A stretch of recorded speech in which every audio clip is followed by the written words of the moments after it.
We are training the next generation to meet the strategic challenges of tomorrow. We are dedicated to understanding in order to act better.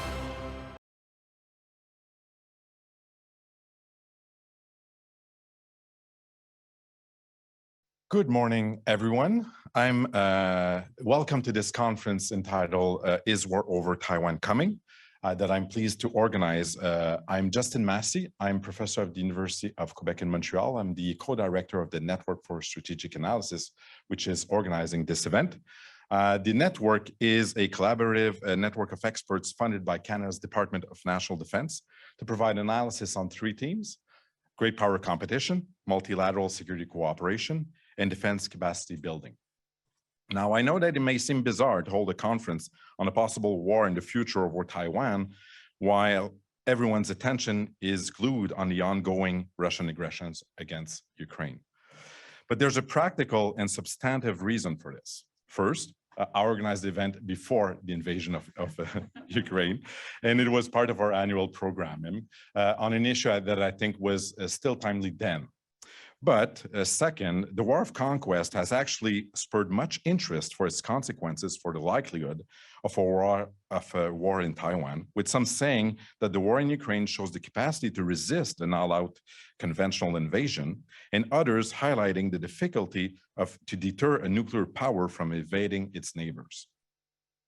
Still others point out that we should not forget that China may use force in a variety of scale, from intimidation to naval blockade to cyber attacks, which complicates any parallels with the mostly land war in Ukraine. Given this debate, this conference is indeed, I think, very much timely. I'm honored to welcome a tremendous group of scholars and practitioners to discuss over 2 days the security situation over Taiwan. They are among the most knowledgeable people working on the issue from a local, regional, or international perspective. The symposium is divided into 5 panels. The first panel, chaired by Andrea Lane from Defense Research and Development Canada, will tackle one of the most daunting questions of our time: is great power war for Taiwan inevitable? Scholars are divided on the question, so this should be a very interesting panel. The second panel, which I will be chairing after lunch, will focus on how regional allies are handling the Taiwan question. It will be looking into the perspectives of Japan, South Korea, and Australia most notably. These do not necessarily see eye to eye with regards to the prospect of war, despite being close allies to the United States. The third panel, later this afternoon, will be moderated by Guy Saint-Jacques, a former Canadian ambassador to China. It will focus on how partners such as India, Singapore, and Pacific Islands are handling the Taiwan situation. Tomorrow, we'll be back for a third panel, which will discuss the Taiwan question from the point of view of NATO allies, namely France, Germany, Canada, and obviously the United States of America. This panel will notably be discussing the lessons that are being learned from Ukraine for Taiwan. The conference will end with a 5th panel, this one dedicated to graduate students working at the Network for Strategic Analysis on issues related to the intensification of great power competition in the Asia-Pacific region. Please note that this graduate student panel will be held in French, but that all other panels will be conducted in English. This conference is organized in a hybrid format. Most panelists are present in person this morning in this room, while the audience is online. Thank you for joining us. You are invited to ask questions to our panelists via the Q&A function on Zoom. We will relay your question to the panelists at the end of each panel. Please bear in mind that this conference is recorded. The video will be available for replay on the Network for Strategic Analysis website next week. I would like to sincerely thank our guests, our experts today that have accepted to take part in this event. It is great to see you in person. It's the first event I'm organizing in person, and it already feels great. Thank you for having taken the time in your busy agenda to be with us today and for sharing your insights on this very timely issue. I wish you all a great conference.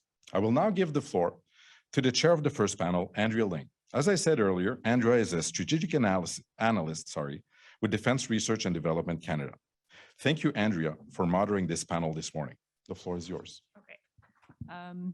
It's been a while. As Justin said, it's been a long time since we've had in-person conferences in Canada, so I apologize One of my jobs as panel chair is supposed to be timekeeping, but I've left my phone over there. So you're on your own, I'm afraid. It's my pleasure to be here to be chairing such an august panel on such a very timely topic. So kudos to Justin and the organizers for figuring out that this is exactly what we need to be talking about at this point in time. Our first speaker is James Lee, who's a postdoctorate researcher at the University of California Institute on Global Conflict and Cooperation. And James, I believe you're joining us via Zoom. Can we hear you and see you? Yes, can you hear me and see me? I can hear you, yeah. We can't see you yet. I was wondering if I could ask you to contextualize your biography just a little bit for a Canadian audience who may be able to read all of your accomplishments, but not necessarily understand the context of them. So could you tell us a little bit about what you're working on right now? So my research when I was in graduate school was on US-Taiwan relations during the Cold War. And more recently, I've been doing more contemporary policy-related research and looking at the kind of historical lessons of the Cold War and looking at these kind of periods of great power competition. So I'm interested in the intersection between diplomatic history, political science, and public policy. That's fantastic. Thank you very much. So it's over to you.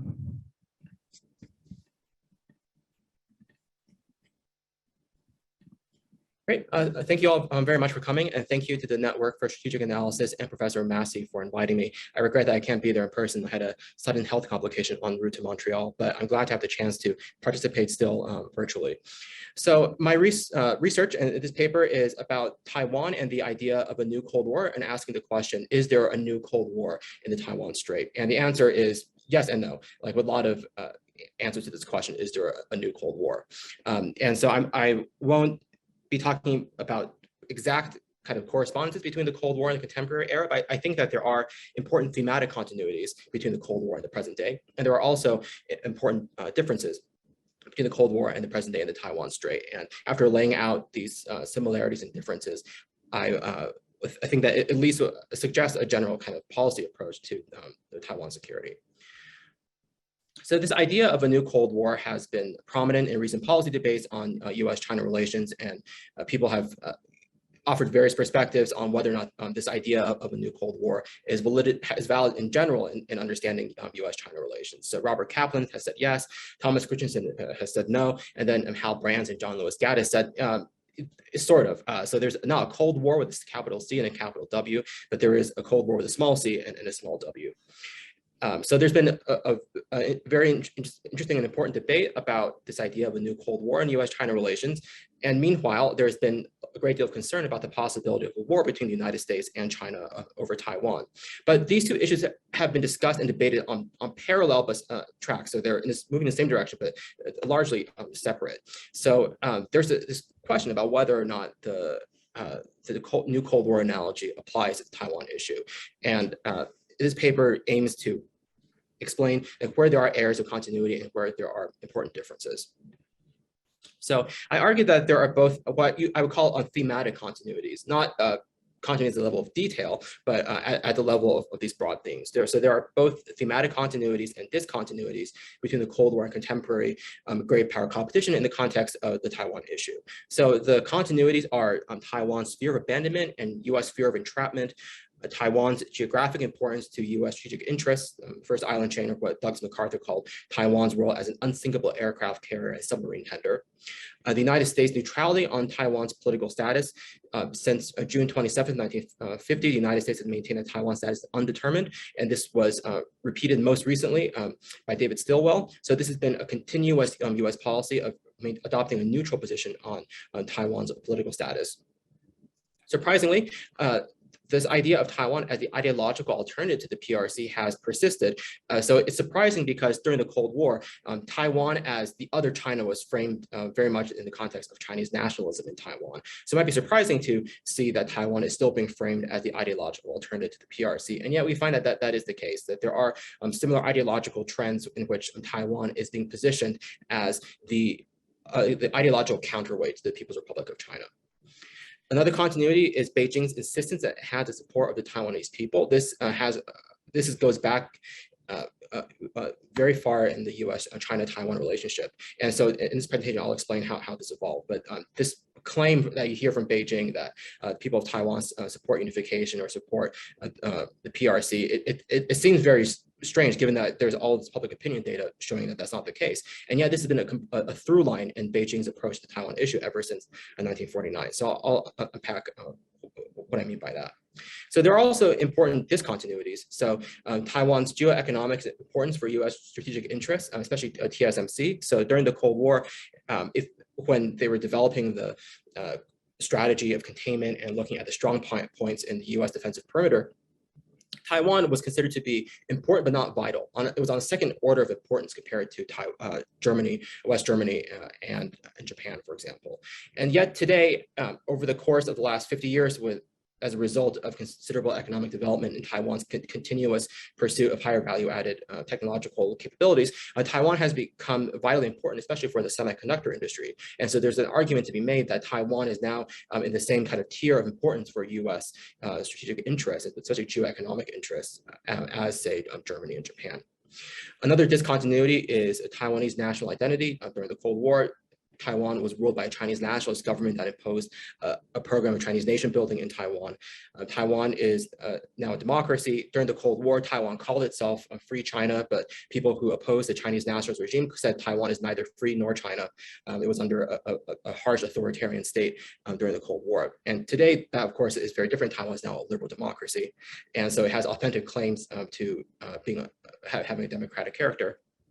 And then another discontinuity is Taiwan's resistance to the one China principle. And this, I think, is probably one of the most important discontinuities between the Cold War and the present day. And it's one that suggests a cautious approach on political and strategic cooperation. So this is where I see the broad areas of continuity and discontinuity. There probably is enough time for me to go through all of these in detail. I'm happy to answer them during a Q&A, but I'll just focus on two that might be surprising. And I'll focus primarily on Taiwan ideological alternative to the PRC and Beijing's insistence that it has the support of the Taiwanese people, and to explain the kind of deeper historical context behind these kinds of trends. So, so Taiwan during the Cold War positioned itself as free China. In the 1950s, Chiang Kai-shek was focused on a military counteroffensive against mainland China. But as a result of the premiership of Chen Cheng and a broader ideological shift in the KMT, Taiwan positioned itself in the Chinese Civil War as an ideological conflict with the Chinese Communist Party. And US officials, I would say, played an important role in this, helping Taiwan to shift from this idea of the counteroffensive against the mainland to seeing itself as the ideological alternative to the PRC and engaging in ideological warfare against the PRC. And in terms of US strategic interests, NSC 146.2 noted that having Taiwan be the ideological alternative to the People's Republic of China was very important because Taiwan is unique because it is Chinese and thus presents a political alternative to Chinese communist rule, which no foreign power, including the United States, can supply to the Chinese people. So that was a major aspect of US policy toward Taiwan during the Cold War. And I would say that there are still elements of that in play today. Taiwan, as an example of how Taiwan positioned itself as the ideological alternative to the PRC, Taiwan started the Chinese Cultural Renaissance, which is kind of interesting because the contemporary PRC slogan of the rejuvenation of the Chinese nation uses a lot of this kind of language that was adopted by the KMT in Taiwan during the Cold War. So when Chiang Kai-shek died, the KMT released this song, this anthem commemorating the life of Chiang Kai-shek, and it said that for the sake of justice, he opposed communism and pursued the great rejuvenation of the Chinese nation. So the PRC has been appropriating KMT ideological discourse from the Cold War. But originally it was a way of positioning Taiwan as the ideological rival to Beijing. And today you actually still see this appearing in both US and Taiwanese discourse about Taiwan's role in the international system. So Mike Pence in 2018 said that, quote, "America will always believe that Taiwan's embrace of democracy shows a better path for all the Chinese people." So that might be a controversial statement to make in Taiwan because it presumes that Taiwan is Chinese. So that's contentious in Taiwan. But Mike Pence said that. And Tsai Ing-wen, writing in Foreign Affairs in 2021, didn't say Taiwan is Chinese, but she said it was influenced by a Chinese civilization and then represents at once an affront to the narrative and an impediment to the regional ambitions of the Chinese Communist Party. So those have been statements by US and Taiwanese officials about why, where Taiwan fits in the international political order and Taiwan as the ideological counterweight to the PRC. And you've seen this kind of positioning in Taiwan's Mandarin education programs, which have been portrayed both by Taiwan and by the United States as an alternative to China's Confucius Institutes. And to a limited extent, it also appears in the rhetorical framing of U.S.-Taiwan cooperation on supply chains, where Taiwan is positioned as a trusted supplier in contrast to mainland China's supply chains. And so another theme that I'll discuss is Beijing's claims that the people of Taiwan did not support independence. So the public opinion survey suggests that it's roughly about 60% of people, respondents in Taiwan, support the status quo in some form, and maybe 20 to 30% support or lean towards independence. 偏向统一 or 偏向独立 in Chinese. So, so Beijing, though, claims that the Taiwan independence movement is a very small part of politics in Taiwan. And the 2019 Defense White Paper referred to the very small number of quote Taiwan independent separatists in their activities. So that Beijing consistently portrays Taiwan independence as a very small movement in Taiwan, but that's evidently not the case if you look at the public opinion surveys in Taiwan. And this claim actually goes back to the Cold War. So the CCP claimed that the Taiwanese uprising on February 28, 1947 was in support of communism. And they would hold annual remembrances of 228 until 1981, because they portrayed that as a sign of the will of the Taiwanese people to become communist, which is certainly very far from the truth in terms of the historiography. And this kind of approach on the part of Beijing was reflected in the early 2000s, in which PRC embassies posted articles claiming that 228 was in support of one country, two systems, which is a historical anachronism, given that there was no one country, two systems back in 1947. So this has been a consistent theme in Beijing's approach to the Taiwan issue, going back to the very earliest parts of the Cold War. And as one interesting example of this, so the Shanghai Communique was actually slightly distorted so that it would say that it was concluded on February of 28th. They actually finalized the text of the communique at 1:55 p.m. on February 27, 1972. They had a press conference at 5, and then they had a banquet, and so the text was finalized on February 27th. But the PRC wanted to portray the Shanghai Communique in this kind of larger narrative about the people of Taiwan expressing their will to support the mainland on 228. So they distorted the dates so that it would have this kind of chronology. And so when you read the original text of Shanghai Communique, it will say February 27th up in the upper right-hand corner, but then it'll say February 28th in the center. So those are two of the unusual kinds of continuities between the Cold War and the present day, but there are many other areas of continuity and discontinuity. And so the general policy implication that follows from this research is that compared to the Cold War, the United States would incur significant risks if it simply revived the Cold War strategy of having strategic clarity or a U.S.-Taiwan defense command, because Taiwan no longer supports the one China principle, and supporting Taiwan's security to that kind of level and that kind of depth could be seen as an attempt to support Taiwan's independence. So it would be less risky for the United States and its allies, by implication, to emphasize economic statecraft and trade and investment cooperation with Taiwan, and place less emphasis on political and military cooperation.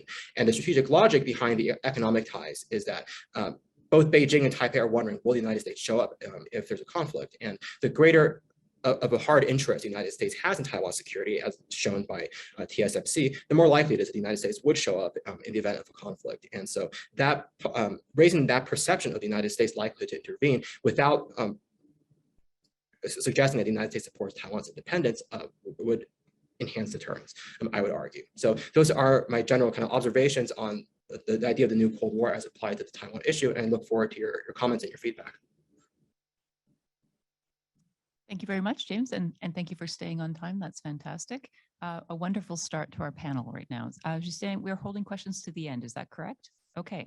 It's my pleasure then to introduce our second panelist, Charles Parton, who is from the Council of Geostrategy, but I very much encourage you to read his biography because that rather bland title does nothing to explain to you why he's speaking here. Charles, I'll let you explain a little bit of your own career before you start, if that's okay. Thank you very much. I was a diplomat for 37 years, 22 of them spent on China. And since then, I've been working for the last 6-7 years also on China. I'm not a scholar. I'm not an academic. I'm what is jargon called a practitioner, I suppose, if that. My interest is in the Chinese Communist Party and always has been. But since going back to the UK and leaving China, you have no choice when you're in the UK to think, well, we need to I need to get involved in what the UK strategy is, because we've moved from the sort of 2015 golden era, and that's spelt with 3 R's, not one, our policy is evolving, but the state of our policy, we don't have a strategy. When I went back, there was nothing written on interference.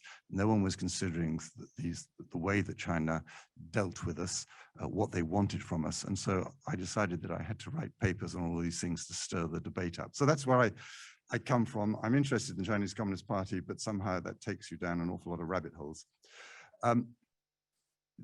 This talk is very easily summarized. Is war with China, Taiwan coming? No. So I can go home now. I won't go into the military reasons for that. The difficulty of going attacking across 100 nautical miles of hostile sea, landing on 13 beaches or wherever, a very difficult topography, the possibilities of a porcupine resistance, the uncertainties of US intervention, the guerrilla tactics that would be employed. These are going to make it very, very difficult in military terms, and the PLA cannot be seen cannot fail. If it does, then the party's in real trouble. But leaving all that aside, because I'm sure military experts know far more about that than I do, there are other reasons. Partly, yes, the CCP's credibility would be destroyed when it talks about one happy Chinese family, and there they are, and no war genes in the Chinese makeup, and there they are killing their fellow compatriots, as they would say. But that's not something that the CCP has ever shrunk from, killing its own compatriots in the past.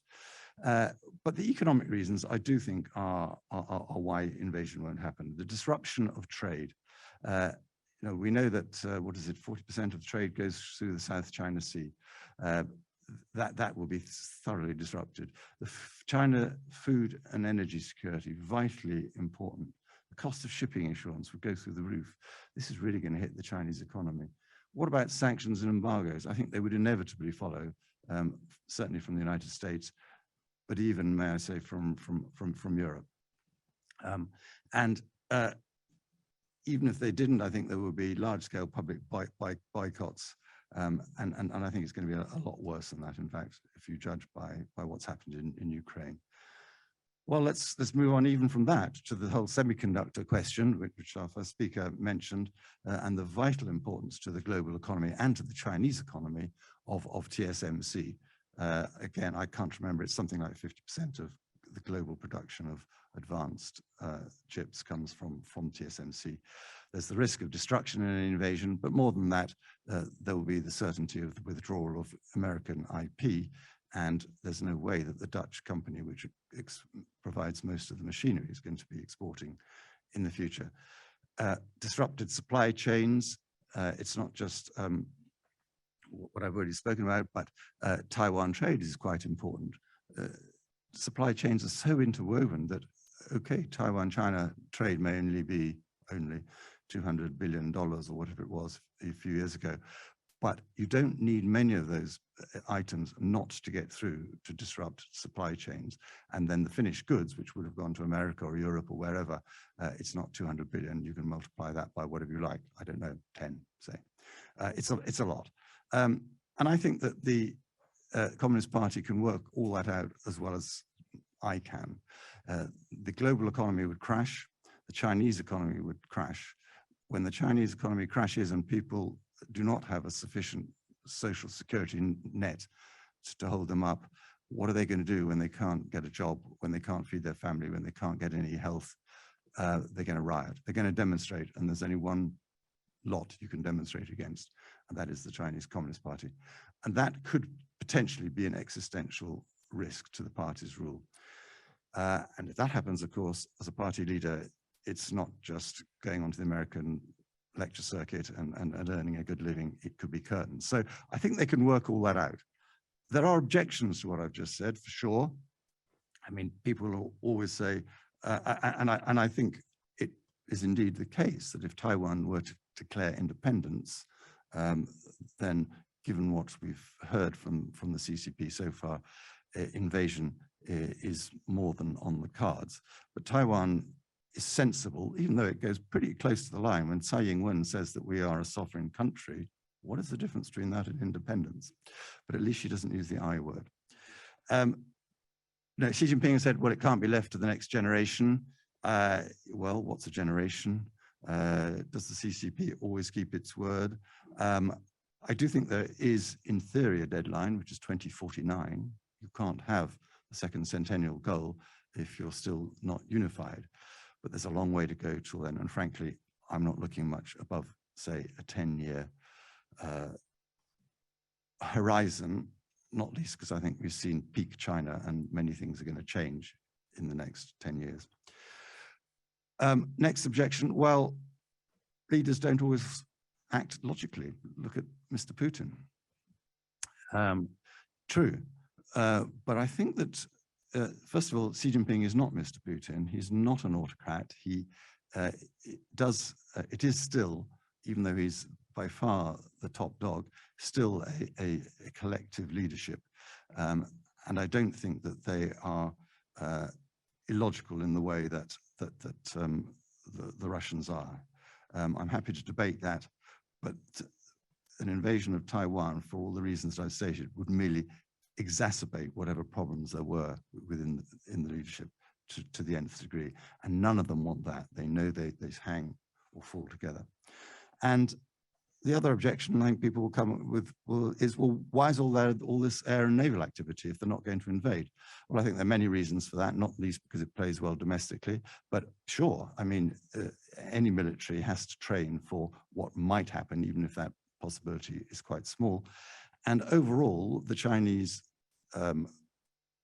strategy is to break the will of the Taiwanese people to resist.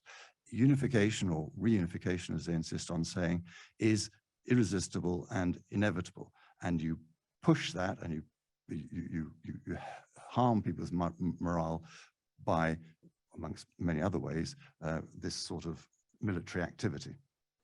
So I think that we won't see invasion, but we are going to see a real tightening and toughening and nastiness developing over the next few years.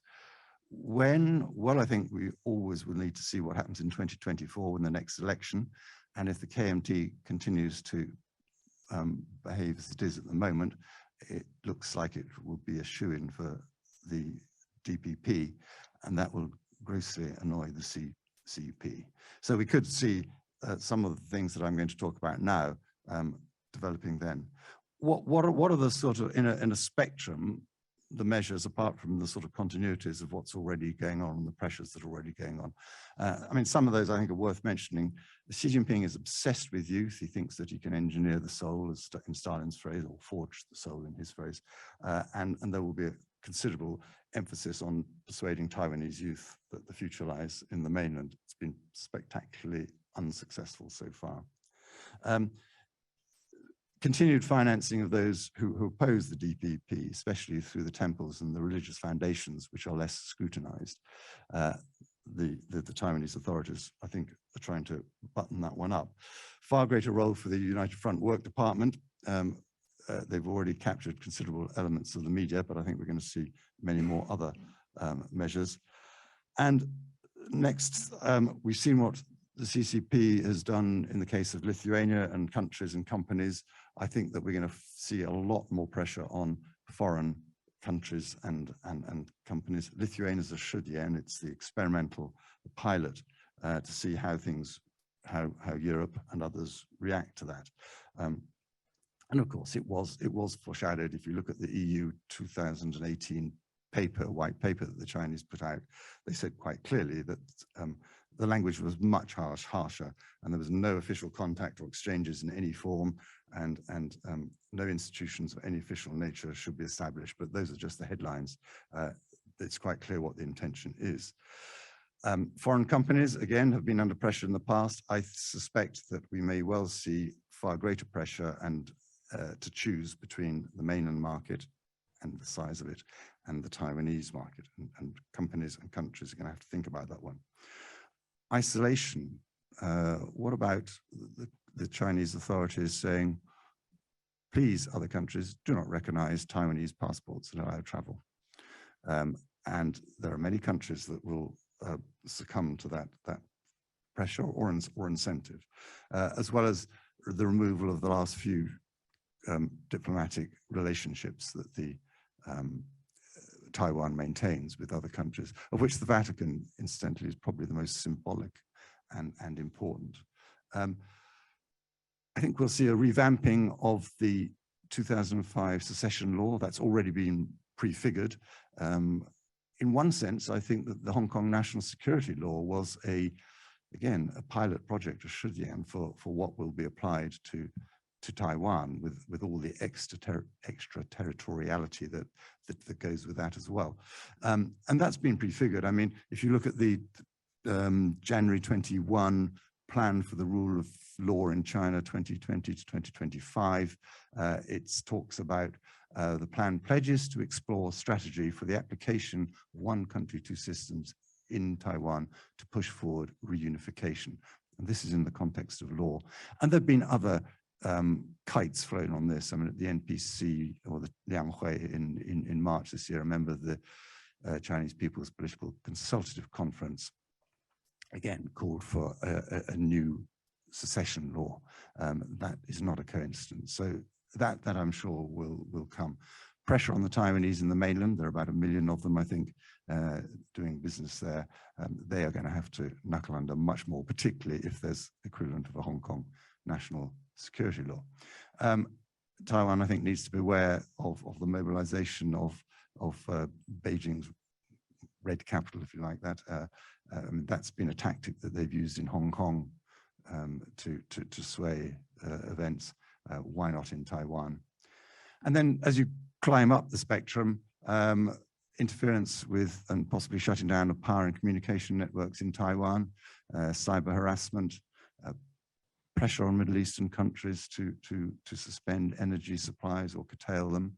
But then what happens if the US intervenes or provides? Are we going to see blockades?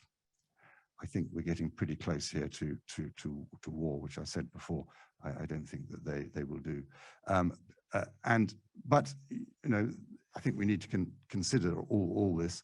And finally, well, you know, Jinmen and Mazu just sitting there off the coast, they won't invade, but they will persuade them that unification or reunification is in their best interests, aided perhaps by interference with supplies of water, power, and other resources getting through. And I suppose you have to mention whether they might seize the Dongsha, the Pratas Islands. Again, I think that's getting pretty close to invasion, which I don't think is going to happen. And certainly when you go even one further to the Penghu Islands, you're going to need air superiority. And that really is we're into the war scenario, which I've argued against. So very quickly, have I got time? Because you haven't got a clock, have you? So 4 minutes. Oh, well, I shall use only 3.5 then. What are we going to do about it? How should we react? Firstly, we really do need our governments to understand the very spurious historical claims that the mainland puts on Taiwan, and the fact that it really has not been controlled from mainland China and is not a part of China. We could go into that in some detail if you wish. But we also need to make sure that all our politicians understand what our one China policy is. It's not what the mainland says. In the UK's case, and I think it's true of Canada, and certainly of the US, not all European countries, but certainly us, we acknowledge the Chinese position. Chengren, we say we take note of it. We don't agree with it. We're not expressing one way or t'other. We merely acknowledge their position. And we shouldn't let them transform that into we support the Chinese one China policy. We don't. Another factor I think that we've got to why it's important, there are 24 million souls in Taiwan, and they are very democratic souls. And if we do not support them, then I think that's the green light for further Chinese aggression. And I won't go into Japan's views on all this, but Japan is extremely concerned by Taiwan for very obvious reasons. Look at the map that I put up there. It's very instructive, I think, to have it that way up, because you see just why it matters to China. control that lake. But I think we really need to make it clear to the Chinese in advance that if they do go for forceful reunification in whatever form, not necessarily invasion, we will react with sanctions and embargoes. This is, if you like, I mean, the warning needs to be given quietly, but with conviction. It's a form of MAD. It's mutually assured destruction, for sure. But that was a sufficient deterrent in the old Cold War. Someone referred to it in so much as a new Cold War as hot peace. I quite like that expression. But it's, mutually assured destruction has been a good deterrent. What we don't want to allow is Chinese assured destruction, one-sided. So I think our governments need to make it clear to China quietly that this is what is going to happen, and they need to mean it. I think we need to continue efforts to persuade countries to vote for Taiwan's participation in the WHO and other international organizations. Generally, I think we need to do the opposite of what China does in the South China Sea, this sort of salami tactics, but building the salami, just adding a slice here, taking moves, increasing relations very gently, very slowly. Yes, there'll always be protests, but nothing so big that they can really get too ranting about. And if they do decide to behave like Rumpelstiltskin, write it. They like shouting. Just write it. Don't get scared by it. We need to build up other links between our parliaments, people to people, cultural links in support of Taiwan's vibrant democracy. And finally, we really do need to study Taiwan's experience with the mainland, the United Front work that's going on, the cyber attacks, cooperate closely with them, because all these methods are being used already against us. We need good relations with China. We're so independent, but we really must protect our own security, prosperity, and values. And Taiwan is an integral part of that, whether we like it or not. Thank you very much. I particularly enjoyed the statecraft focus of your presentation, so thank you. Our next speaker is Bonnie Gliser, and she's joining us by Zoom. Bonnie, can you hear us? Yes, I can. Can you hear me? I can. That's fantastic. Thank you so much for being a part of our panel this morning. Bonnie, you're another one whose sort of affiliation doesn't really describe the full breadth of your experience. So I was wondering if you could introduce yourself in terms of what you think we ought to know about your background before you talk to us. Well, I worked for almost 2 decades as a consultant and, excuse me, consultant advisor to various parts of the US government, State Department, Defense Department, the intelligence community on issues pertaining to Chinese foreign policy. Then I moved to the think tank world, where I have been for quite a long time. I worked at the Center for Strategic and International Studies. I created a program there called the China Power Project, which used data to analyze where China's power was growing and lagging compared to the United States and other countries in the world, defining power very broadly. About a year ago, I moved to the German Marshall Fund, where I have been focusing on working with Europe, but also bridging the alliances and partnerships that the United States has in Europe and in the Indo-Pacific in order to better respond to the challenges that China poses. Thank you very much. The floor is yours. All right. Thank you, Andrea. And I'm so sorry I was not able to join in person. The first 2 presentations were terrific. I will address the question explicitly of whether great power war for Taiwan is inevitable, and I will argue that great power war over Taiwan is not inevitable.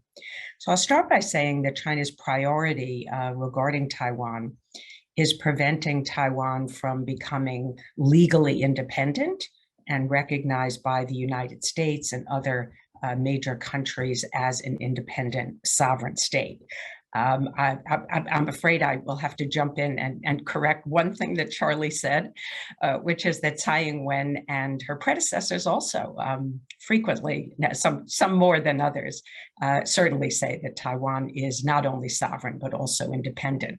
The official position of the DPP today is that Taiwan is an independent sovereign state, has long been so, and so it doesn't have to officially declare that it is, or seek to in some way legally establish that it is. That is a change from the past, but that is the DPP's position. And occasionally Tsai Ing-wen, like Ma Ying-jeou, Chen Shui-bian, and even Li Donghui before her, do say that Taiwan is an independent sovereign state. So for China, preventing Taiwan from becoming de jure independent is really the top priority. Reunification is a longer term goal. And Xi Jinping has often said that reunification is the Chinese Communist Party's historical mission, that it's inevitable. He has spoken quite frequently in the last year or so in, for example, the 100th anniversary of the founding of the Chinese Communist Party. He talked about policy toward Taiwan and the historical inevitability of reunification. He's actually, in the last almost now 10 years in power, only given one comprehensive speech on Taiwan, and that was January 2nd, 2019. So that provides the most insight, I think, into his approach. I believe Xi Jinping has not given up on the possibility of reunification being achieved peacefully. I would note that when he met with President Joe Biden last November, that Xi Jinping warned, he had a fulsome message on Taiwan. On the one hand, he warned that whoever plays with fire will get burnt. He admonished Biden not to use Taiwan to contain China. But he really didn't signal urgency to achieve unification. And regarding that longer term goal, he said, and I quote, "We have patience and will strive for the prospect of peaceful reunification with utmost sincerity and efforts." Of course, he added the caveat that if China's hand is forced by what he referred to as separatist forces for Taiwan independence, that China will be compelled to take resolute measures. But I think that this is an important statement that he made to Biden, which is included in the Chinese readout of their meeting. I think it's debatable whether Xi Jinping has set a hard deadline for reunification. We can talk about that. He has twice said that reunification is a requirement for national rejuvenation. That was not said prior to his coming to power in late 2012. That goal of national rejuvenation has long been set by Chinese leaders, but Xi Jinping did put a target date on it of the middle of this century. I would say that Xi Jinping is very unlikely to be China's top leader then. I think he would be 95 years old, so actuarial tables would predict that he will no longer be in power. But I think that Xi Jinping is far more focused today on achieving the more near-term goals that he has set for 2035. And I would also argue that the separation of Taiwan from China over the years has not, in fact, slowed China's rise and its reemergence as a great power. In fact, Taiwan's been a major investor in mainland China, a supplier of advanced technology, and of course, a driver of Chinese growth. And Shelley Rigger has a terrific new book out on that if others are interested. So, is reunification a legacy issue for Xi Jinping? Some people argue this. I really don't see the evidence that this is the case. I don't believe that Xi Jinping is under great domestic pressure to reunify with Taiwan. There are certainly some people in the Chinese military who write publicly and argue that there is no hope of achieving peaceful reunification and they should act now. But I hear from people in China that this is not a form of pressure on Xi Jinping to achieve reunification in the near term or a specific time frame. I see China's strategy as aimed at inducing psychological despair among the people of Taiwan so that they conclude that a better future lies with integration with the PRC. So for Beijing, I would argue peaceful reunification or achieving unification by peaceful means, including coercion, of course, because that to them is peaceful, but we'll at least say it's non-kinetic. But that is preferable to achieving it through the use of force. Now that could change. And I do want to at least flag that we know the 20th Party Congress is coming up later this year. Xi Jinping will likely get his third term, another 5 years in power. And an important signal of PRC intentions might come when the Party Congress takes place. It was just toward the end of last year, at the 6th plenum, that the Chinese issued a major historical document for the third time ever since it came to power. And there was reference to a comprehensive plan for resolving the Taiwan problem in the new era. So that was mentioned for the first time in this resolution on party history.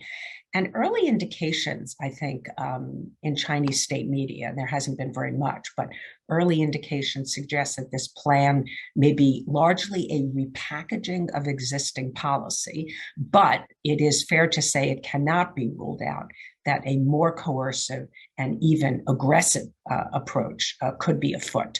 So I think that's something to watch going forward. But I believe that the costs of invading Taiwan are high. Charlie talked about some of these.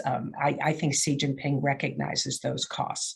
An invasion could fail. That could undermine the legitimacy of the Chinese Communist Party. It could lead to the decimation of China's Navy.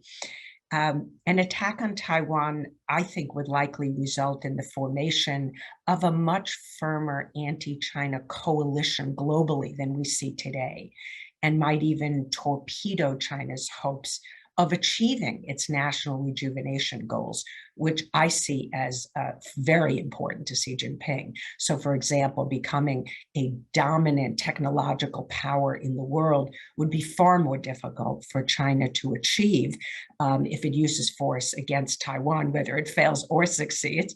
I think that many countries in the world would fear that China is now emboldened to use force in order to attain its political goals, and therefore would be more willing to impose sanctions on China and to work together in order to prevent China from achieving its goals and undermining the rules-based order, which Tony Blinken, U.S. Secretary of State, talked about quite a bit in his China strategy speech just a week ago.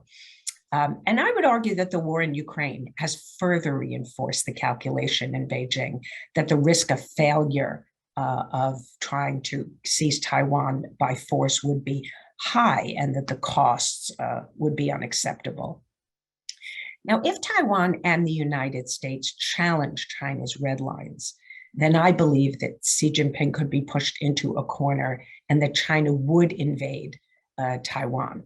And that decision would be made even if the PLA was not confident of its capability to seize and control the island. So if Xi Jinping tells the Chinese military to go tomorrow, I believe they will. The trend today is that Beijing sees Taiwan as slipping toward independence and sees the United States as increasingly moving toward explicitly backing Taiwan independence. I don't think that either of those is the case, but we do see China saying this quite frequently. It could be that they genuinely believe that this is the case, this is their assessment, or it could be that they are just laying the groundwork, providing a justification for when they do decide to use force against Taiwan, and they say that they have a reason to do so because the United States and Taiwan have crossed China's red lines. If it is the former, if it is a genuine assessment, then we can do something about it. That's our policies can be clearer. We can provide reassurance. So a crucial component of deterrence is reassurance. So if the United States is to successfully deter a Chinese attack on Taiwan, I think it must provide Beijing with reassurance that if China does not attack, that the US will not support independence for Taiwan, and Taiwan similarly will not declare independence. So that, I think, is worth considering. As Xi Jinping's first decade in power nears its end, I think the risk of a PRC military invasion of Taiwan exists, but it remains low.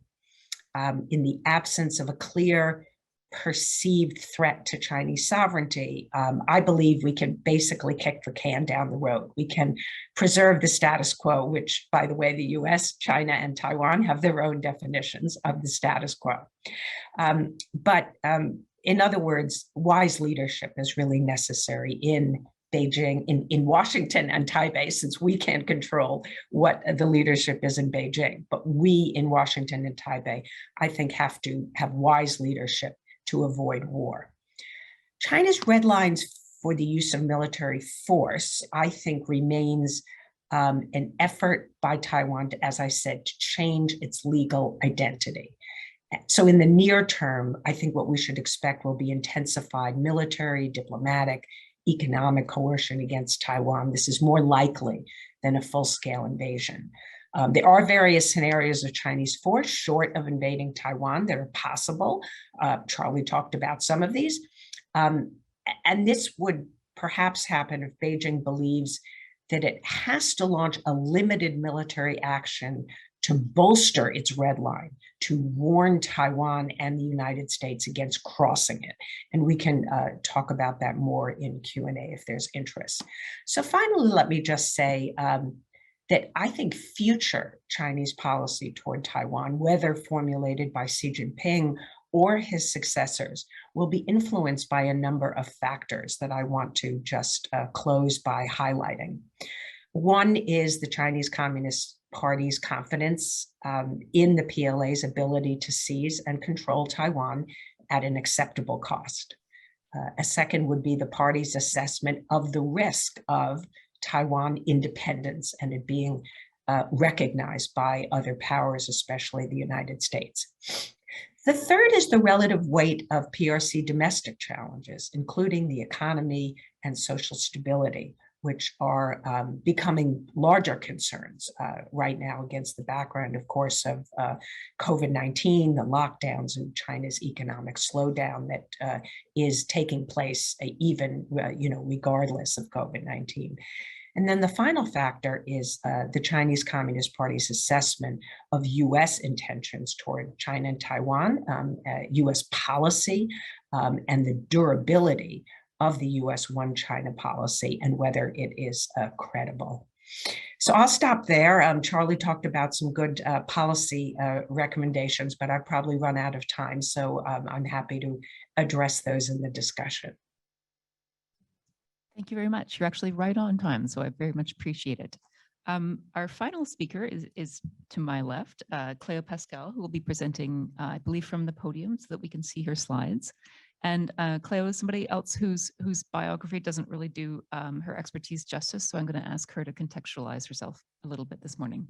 Thank you very much. I'll go to the podium so you can see my slides, but you might not be able to see me. Je voudrais toutes vous remercier pour m'avoir invité. It's a great pleasure to be here. I started off in Montreal, and in terms of my contextualization, I'm basically a journalist, including 10 years as a travel journalist for the National Post and the Star. So that's given me two advantages. One is I get to go out into the field a lot.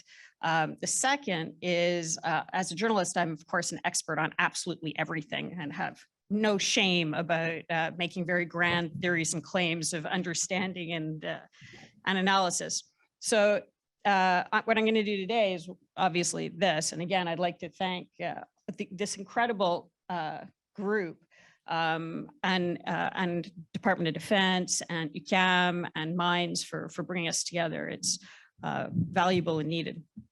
So is war over Taiwan coming? Our little bit was about is great power war for Taiwan inevitable? And I think as has been excellently set forth in the first three presentations, the one great power that's going to decide that is China. So understanding a little bit about China and how it looks at the world has been very helpful for me for looking at the region. So I'm going to be doing, if this works, my little outline is to talk about some of the Chinese terms that are relevant for this, including comprehensive national power and unrestricted warfare, the role of the PLA Navy, Mr. Parton talked about how much it grew. You should see how much it grew. The importance of Taiwan to comprehensive national power. See if this works. Yeah, there we go. Wang Yi's trip to the Pacific Islands is a case study. And then finally, is war over Taiwan coming? So comprehensive national power. For those in Zoom, we have a few people in the room. Who knows this term? Great, yeah, thank you. So this is a term that's very determinant in Chinese foreign policy. I first saw it when I was looking at the Pacific Islands quite a while ago. There was a book written by Jian Yang, who some of you who follow New Zealand may know, because he went from spending 10 years teaching in a Chinese spy school to being a member of parliament in New Zealand. And he wrote a book about the Pacific Islands and China's grand strategy, small states, big games. And he wrote, China's growing involvement in the South Pacific is part of China's growing involvement worldwide. An isolated study without understanding China's grand strategy and overall foreign policy goals can be misguided. And then he explained, those grand strategies and goals are based on, quote, China's concept of comprehensive national power, which was adopted in the 1990s and has constituted the foundation of China's foreign policy. It is an empirical value that is given to countries based on a whole range of metrics, and the goal is very much for China to be #1 in the world in terms of comprehensive national power. Bernard Moreland, who is one of the best China analysts I know, wrote that one important thing to understand about comprehensive national power is that it's an objective metric. Beijing constantly calculates and recalculates China's key comprehensive national power relative to other nations, in the same way that many of us watch our 401k grow or shrink, depending on how the economy is doing. So they care a lot about comprehensive national power, and you can see how comprehensive the elements involved are if you take a look. If I can get this to move. Where do I point it? Here. Oh, should I do it off the laptop, maybe?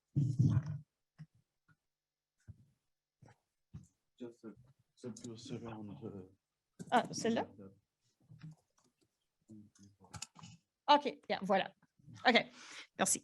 So in 2014, she made a speech to inaugurate China's National Security Commission. The National Security Commission, he said, would integrate territorial security, military security, economic security, cultural security, social security, technology security, information security, ecological security, resource security, and nuclear security. So understanding China's view of comprehensive national power is what connects the dots. If you want to know why China is putting in the biggest embassy you've ever seen in a country like the Kingdom of Tonga, understanding comprehensive national power is very helpful. What supports comprehensive national power is unrestricted warfare. How many people in the room know this book? Okay, so this book is a book that came out in 1999. It was written by two PLA Air Force colonels, and it describes how they think war can be fought from a Chinese perspective, and it describes 24 different types of warfare.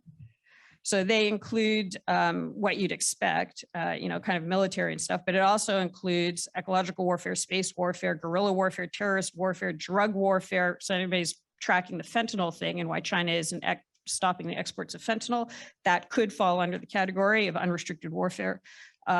Sanctions warfare, they've been looking at protecting themselves against sanctions for over 2 decades if they've been reading their own manuals and that sort of things. Very, very comprehensive way of achieving this comprehensive national power goal. Now, if you're looking at the military aspect of the warfare, the key component seems to be the PLA Navy. And Mr. Parton put up a great map looking out from the coast of China, and you see that first island chain.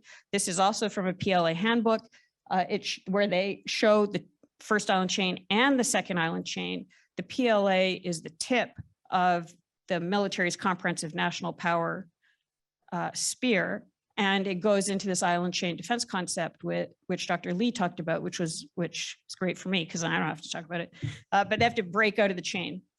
And Mr. Parton also talked about how China's been developing its Navy.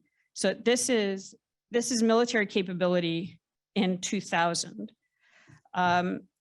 Each little aircraft picture represents 25 fighters. Each submarine represents 3 subs. So that's just to give you kind of an overall sense of scale. This slide was lent to me by Captain James Fennell, who is head of intelligence for the US Pacific Fleet. And he was saying as early as 2012 that this decade, the 2020s, would be a decade of concern. Looking at the trajectory of which they were building and the goals, this was the decade where he thought that conflict would be most likely. And if you look at the buildup of the military between 2020 and 2020, 2000 and 2020, this is what you see. So we've got this kind of massive buildup, which may very well be part of the psychological warfare that both Mr. Parton and Dr. Glaser were talking about. But what is the strategic environment into which this Navy will be deployed? Because as shown, it's kind of constrained to somewhat of a degree within the South China Sea, maybe East China Sea, and especially things like the subs, which have to pass through quite narrow channels if they're not going to be detected. And in that context, it's helpful to look at the strategic environment of the Pacific Islands. Now, we tend to think of them as small countries because they have very small landmass and small populations, but because of the UN Conventional Law of the Sea, every island gets a 200 nautical mile exclusive economic zone, or up to it can. And so that means that they actually cover a very large footprint. So a country like Kiribati, which has a population of about what is like 120,000, covers as much of the planet through its exclusive economic zone as India. There are also a lot of international powers, great powers already in the region. Everything that's in blue is France. That's New Caledonia, French Polynesia, Wallis and Futuna. Everything that's red is the United States, outright citizens and territories. That's Guam, the Marianas, Wake, those sorts of installations. So it is not an empty zone. It was a front line in World War II, and there are remnants of that footprint still. So let's take a quick look at where Wang Yi is at this very moment and what countries he's visiting. These are the exclusive economic zones of the 8 countries that Wang Yi and his delegation are setting foot in. If he manages to accomplish even part of what he's hoping for through the civil military fusion use of things like the fishing fleet, he can create his own first island chain off the coast of Australia and partially New Zealand. Now, this would be more like to interdict in the case of crisis, but it's a threat. He's trying to push this front line right up off to the coast of a major quad partner. That's why you're seeing the panic in the press that's going on now, and the new Australian government certainly has a job cut out for it.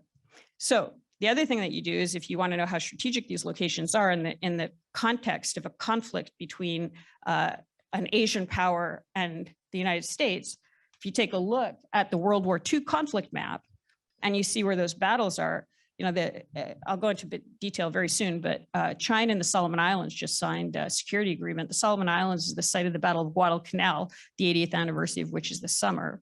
The first place the Chinese tried to get when they flipped the Solomons from Taiwan to China in 2019 was Tulagi. Tulagi was the British administrative seat in that area, and it was the first place the Japanese tried to get when they started their expansion down there. So this is also part of, if you go back to those Chinese texts, part of this idea, this Mao doctrine of using the countryside to encircle the city. You're taking these strategic objectives that are quite soft targets, actually, and you use it to advance your objectives of constraining action coming out of the cities. And the people of the region know exactly what they're looking at. When Wang Yi went through the Pacific, they've been through empire after empire. If you're looking at a place like the Federated States of Micronesia, and this is a letter written by the president of the Federated States of Micronesia on the 20th of May to the other Pacific Island leaders, when he saw the documents that the Chinese were trying to get people to sign on to. The Federated States of Micronesia was colonized by Spain, who sold them to Germany, who lost them during World War I, to Japan, who lost them during World War II, technically to the United Nations, but then to the United States. I mean, empire is family history in a place like this. They know what they're looking at. And this letter, from his perspective, he said explicitly, this is about Taiwan. And from President Panuelo's perspective, he thinks China's long-term goal is to take Taiwan peacefully if possible through war if necessary. This is a letter written like 2 weeks ago from the president of the FSM to the other Pacific Island leaders. They're very concerned about what they're seeing. And FSM is one of the Pacific Island countries that has a very close strategic relationship with the US. It has a compact of free association with the US, but it also recognizes China. It's not a Taiwan country. President Panuelo is now in, I think, extreme political danger, at the very least, from Chinese political warfare. And this is this peaceful part. So when he says peaceful, what does peaceful look like? We go back to this other kind of old Chinese thing of winning without fighting. And the main weapon for that is political warfare. And as was mentioned, Taiwan's only ever one election away from achieving Beijing's goals. You know, if they get the right president in, this all kind of falls apart. And this goes to some of the United Front work, again, that Mr. Parton was talking about. And this is a very, very good book by Professor Kerry Gershanek about the relentless political warfare that Taiwan has been subjugated to for a very long time. Now, I'm going to add a new, going to pretend to be an academic and add a new term to this. The discussion, and Dr. Glaser talked about psychological despair. I think that actually these political warfare elements, which we saw in unrestricted warfare, I think the goal is actually, if China can't get what it wants just easily, then I think the goal is actually entropic warfare. I think it targets through political warfare means, including the three warfares, psychological warfare, media warfare, and lawfare, this psychological despair or self-destruction to make the target country less able to push back. So entropy, the definition is a process of degradation or running down or trend to disorder. So you take a society that, you know, every society has problems, but more or less cohesive. And then you use your 200,000 PLA media warriors on social media to create division, to create dissent, to paralyze the country from the inside so that it can't push back. It's a much more weak target for this peaceful win by China. And we saw this in the Pacific Islands. We saw this, what happened in the Solomon Islands, and this flip from the Solomons in just over 2 years. The Solomons was recognized Taiwan, it flipped to China. And China immediately went in and started creating some just division across the country. They started buying off certain politicians and not other politicians. They had a very complicit, they still do, prime minister who is not popular in the country and so became more and more reliant on China. The local leaders were saying, this is going to lead to violence. We know this is going to lead to violence. We can see the fragmentation, the entropy coming into the country. And sure enough, they had riots. And then once they had riots, the Australians came in, it's a whole other story. But then there was a justification for the leadership in the Solomons to sign this PRC Solomon Islands Framework Agreement on Security Cooperation, which said basically that the prime minister could invite in Chinese PLA troops. I mean, a whole bunch of other things as well, but for civil order reasons. So he's created civil disorder in order to justify bringing in PLA troops to impose it, and you get this authoritarianism that is a replicant and a proxy and a metastasization of the Chinese system. And we saw it on Wang Yi's trip. The important thing, whether there was a deal signed or not, he had 8 governments willing to waive their quarantine regulations, have secrecy about the deals they were signing, suppress their local press. You know, that was a success towards creating a system, an entropic degradation of these countries from the inside. The press now is antagonistic towards their leaders, which makes the leaders more dependent on China and potentially want their own sort of security deal like they saw next door. So what is this all leading to? China also has a tendency to telegraph its punches. In 2008, Admiral Keating told the Senate Armed Services Committee that a senior Chinese official had suggested to him, as we develop our aircraft carriers, why don't we reach an agreement, you and I, you take Hawaii East, we'll take Hawaii West, we'll share information, and we'll save you the trouble of deploying your naval forces west of Hawaii.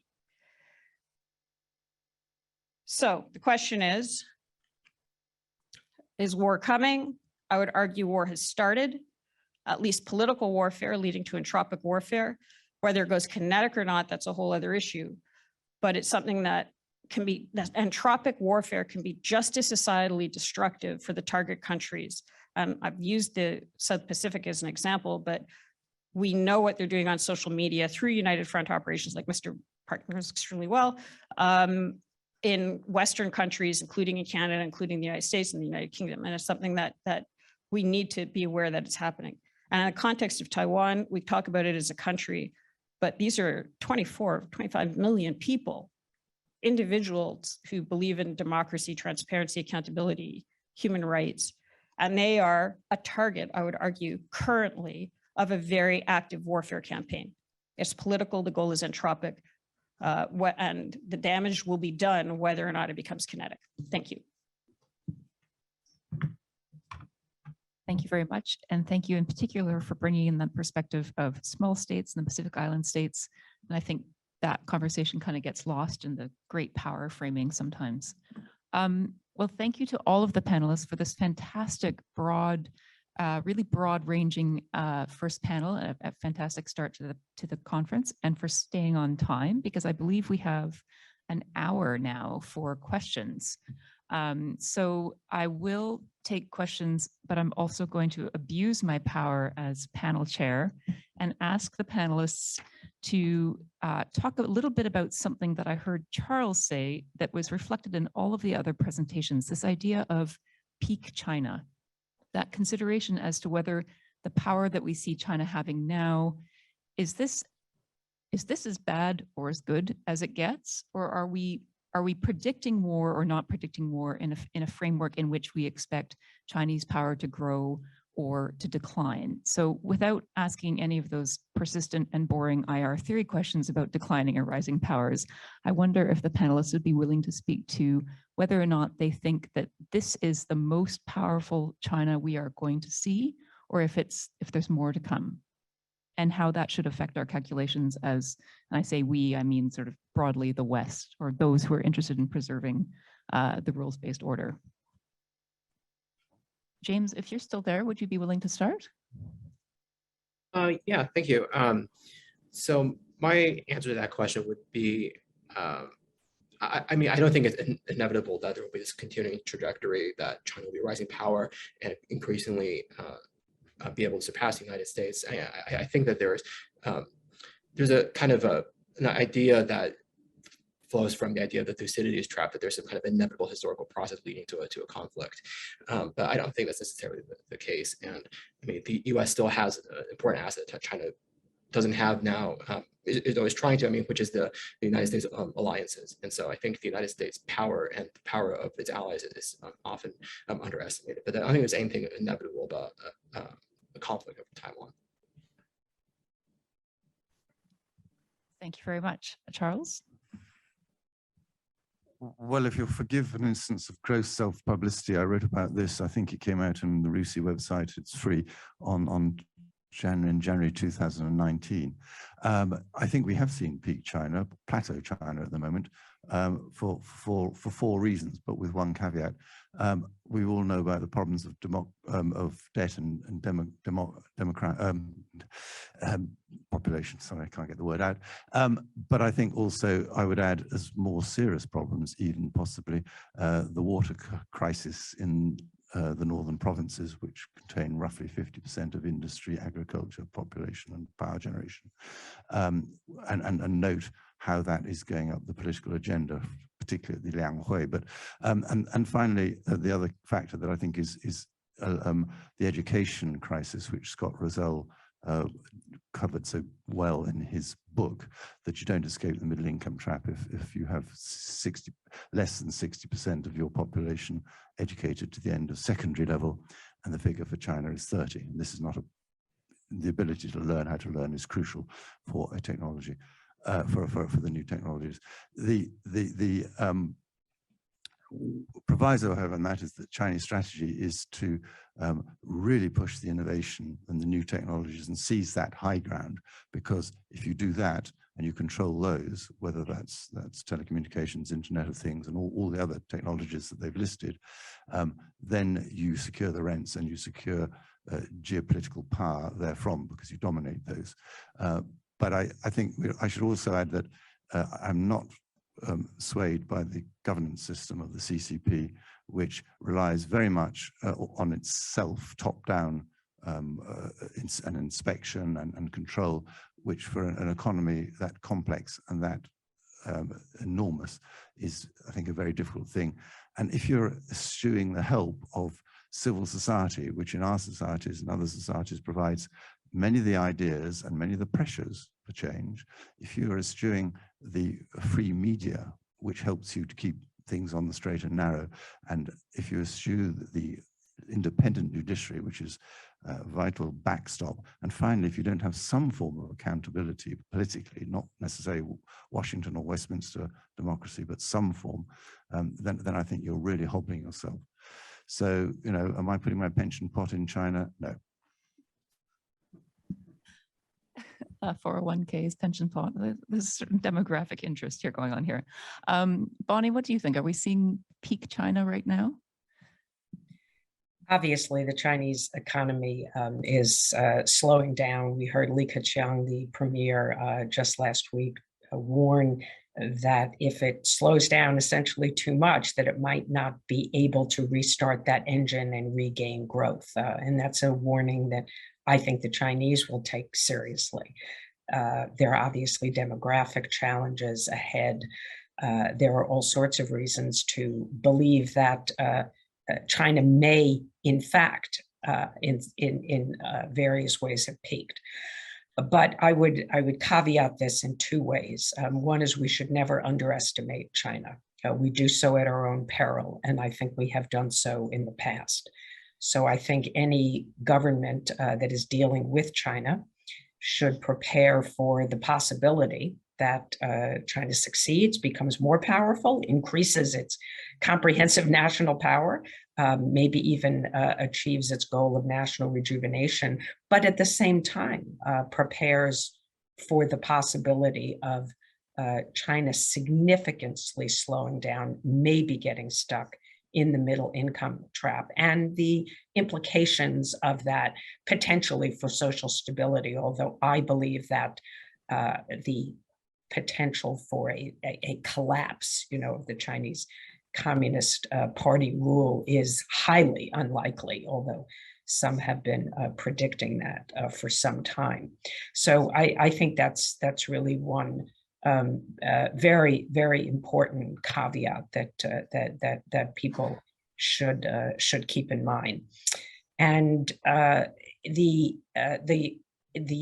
potential for a slowdown is something I mean, all of us should be watching, but we should just not we should not conclude that it is inevitable. We should not conclude that it would lead to collapse. And then my second caveat is that even if China slows down economically, it's just going to have enormous power vis-a-vis its smaller neighbors.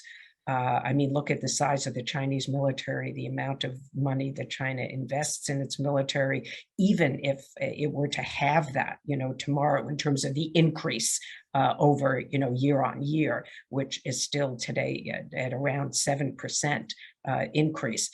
That still China's going to have a very powerful military and a lot of economic capability, even if it has peaked. Thank you. And the final to Cleo, and then I will open it up for real questions from the real audience, I promise. Thanks. Just building on that. So what I look at is how much damage the Chinese Communist Party can do. So are we at, you know, peak damage? And that, again, this goes back to this comprehensive national power thing, because maybe we're at peak China, but are we also at, like, you know, peak France and peak United States and peak everything else? And so, you know, where is it relative to everybody else in terms of it being able to inflict damage? And what we've seen in the Pacific Islands over the last 2 weeks, it's inflicting a lot of damage, and it's not relatively high cost damage either. It's this creation of this entropic environment where the ability to fight back gets weakened. So do I think it's at peak damage? No. And this is this other question of, okay, if China does start to disintegrate or have problems or whatever, what does that mean in the shorter medium terms in terms of being able to damage others? So I'm looking more at the effects. And yeah, I think unfortunately for a whole range of reasons, including what happened in Afghanistan and including Ukraine and these other things where we have not reached peak damage yet. Okay, so if we can now open the questions to both our in-person and online audience. Obviously, if you're in person, raise your hand and I can see you. But the questions online, I believe, perfect, I see you. There's currently no questions online. So everybody in person, I know it feels a bit weird to be in person asking questions, but please, excellent. We have a question from the floor. If you could say who you're asking in particular, that would be great. Hi, John Blaxland here. Bonnie, for you especially, but also for the other panel, you members, you mentioned you had some policy ideas that you didn't have time to discuss in your presentation. So it's a bit of a Dorothy Dixer for you here. What are those policy recommendations you want to bring to the table?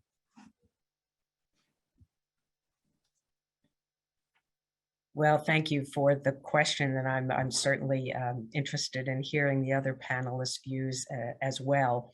I did mention specifically about having the right balance and combination of deterrence and the reassurance component of deterrence, because I do think that we are introducing more risk into the Taiwan Strait if China loses confidence in our one China policy. And countries have different one China policies. I think the United States, matters in this case more than others, but all countries should have some credibility to their one China policies. I myself have made recommendations to the U.S. government that we really need to have a speech by a senior U.S. official explaining what our policy is and what it is not. There are some people who advocate that the U.S. adopts strategic clarity, which is essentially giving Taiwan an ironclad commitment that we would come to its defense. We broke a defense treaty that we had with Taiwan from 1954 to 1979. We did have a mutual defense commitment. We no longer do. We haven't had one since 1979. And I believe that if we were to reintroduce that policy, it would not strengthen deterrence. It would probably provoke the tack that we seek to deter. So I am not in favor of that step, although I understand that people who are advocating it are doing so because they want to shore up deterrence. So I believe we have to have a credible, first and foremost, a credible military capability to intervene and defend Taiwan. And I question whether we have that today. We have to also demonstrate not only our resolve, but Taiwan has to demonstrate its resolve to defend itself. And those of us who follow Taiwan's defense reforms and capabilities know that there is more that Taiwan can do to defend itself, and not just to prevent the PLA from landing on the beach, but also showing that it has the capability to deal with an invading PLA force, including by civilians. And I think there are some important lessons that Taiwan should draw from the Ukraine war in that regard. I would argue Taiwan's lessons are more important than the lessons that China should draw. So those are some examples. There's a lot we need to do militarily and Taiwan needs to do militarily. And then finally, I'd say that there has been progress over the last year and a half in demonstrating that the international community has a stake in the preservation of peace and stability in the Taiwan Strait. And there is more we should do in that regard. But there are examples we can cite in terms of joint statements that have been made, G7, US-EU statements, statements that the US has signed with Japanese and Korean leaders that include references to Taiwan. Importantly, Canada is sailing alongside a US Navy warship through the Taiwan Strait. There are other countries that do that, but don't announce it, Australia being one. So there are more steps that I think countries can take to strengthen the signal that they have a stake and would be willing to respond if China actually used force against Taiwan. Thank you. Did any of the other panelists wish to get in? All right, excellent. Okay. Go first, Cleo. Cleo and then Charles, James, are you interested in answering this question as well? Yeah, so kind of echoing some of the comments that Bonnie made, I was kind of looking at it from a historical perspective. I think one kind of really interesting lesson from the Cold War is that in the early Cold War, US strategists were thinking about the possibility of neutralism and the fear that if the United States adopted a policy that went further than what allies were willing to accept, they might start to see the United States as a liability rather than an asset. So applying that to the Taiwan issue, I think it calls for a multilateral approach to Taiwan and building support for Taiwan in the international community. And there's a risk that if the United States goes too far in navigating this issue, that it might undermine international support for US policy in the Taiwan Strait. Thank you, Cleo and then Charles. Sure. Yeah. So the nice thing about China telegraphing its punches is that it tells you where it's weak. So those 24 warfares are points of not only that we should be defending against, but which points they think they can be attacked on. So if you want to kind of understand where their vulnerabilities are, you've got that. And specifically the three warfares, the media warfare, psychological warfare, lawfare. Top Gun wearing a Taiwan patch was a big deal. That really helps. And there should be a lot more of that. And in terms of the media stuff, you know, the biggest hit to Wang Yi's trip was the letter written by President Panuelo, and it got leaked. And I can't tell you how many leaks I've gotten over the past 2 weeks from people in the region who want the vision document out, the 5-year plan out. Other things were leaked as well. So, you know, this disinfectant is the best, sunlight is the best disinfecting thing really matters. So covering it is very important. But to do that effectively in the media in a country like Canada, you need FARA regulations. You need, you know, foreign agent registration types of things so that you know who you're dealing with when you're dealing with somebody who's being interviewed in the media or who's on a panel or things like that. And in terms of I've been looking with others very specifically at the Pacific Islands on why the engagement from the West failed. And, you know, because Washington likes acronyms, you know, we came up with this acronym of, you know, what it needs to be is flexible, appropriate, coordinated, and effective. It hasn't been any of those. And in the context of things like coordinated within your countries, in the US, there's a couple of dozen different departments that are dealing with the Pacific Islands. They're not coordinated. They don't know what the other ones are doing. They have different policies. The other is coordinated with your partners and choosing an appropriate partner. So the country that China is actually very concerned about on the political warfare battlefield is India. India is very effective at political warfare battles in China. When the Chinese PLA killed 20 Indian soldiers in June of 2020, 2 weeks later, India retaliated by banning 59 Chinese apps, including TikTok and WeChat. It was a really effective pushback.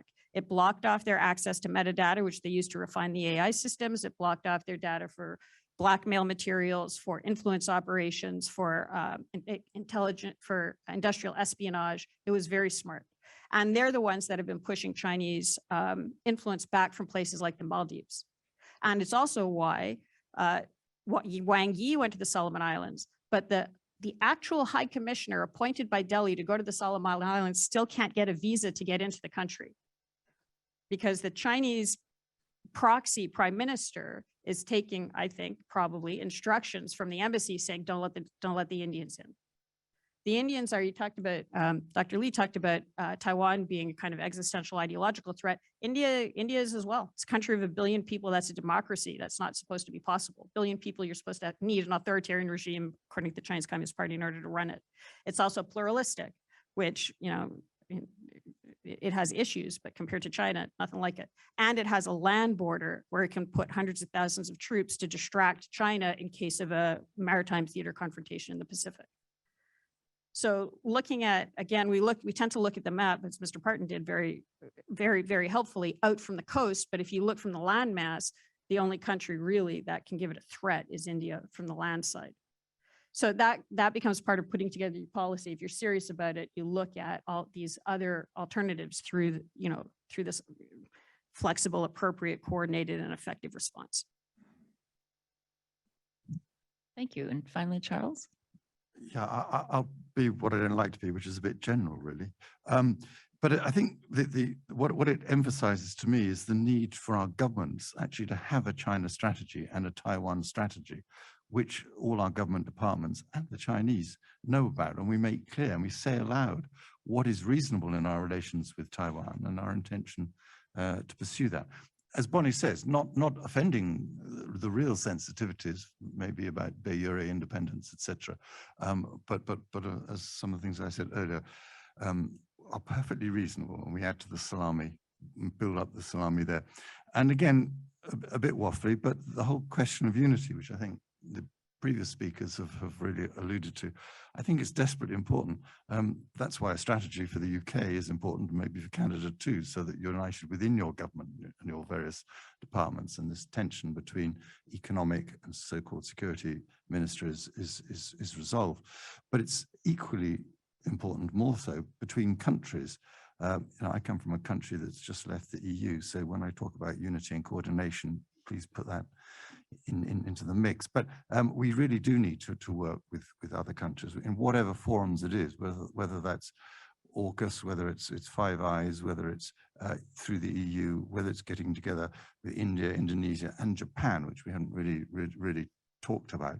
That is what I think we've got to do an awful lot more, and not always under the aegis of the US. The US is, I'm afraid, a fairly neuralgic subject for China.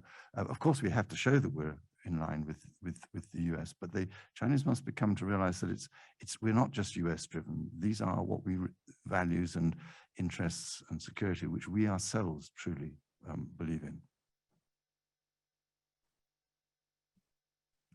Thank you very much. Are there other questions from the floor or online? Yes, gentleman in the back. Yep. Yep. Okay, Oh. thank you. I'm Jonathan Paquin, a political scientist at Laval University in Quebec City. I'm also a research lead for the network. So thank you very much for this great panel. I really enjoyed it.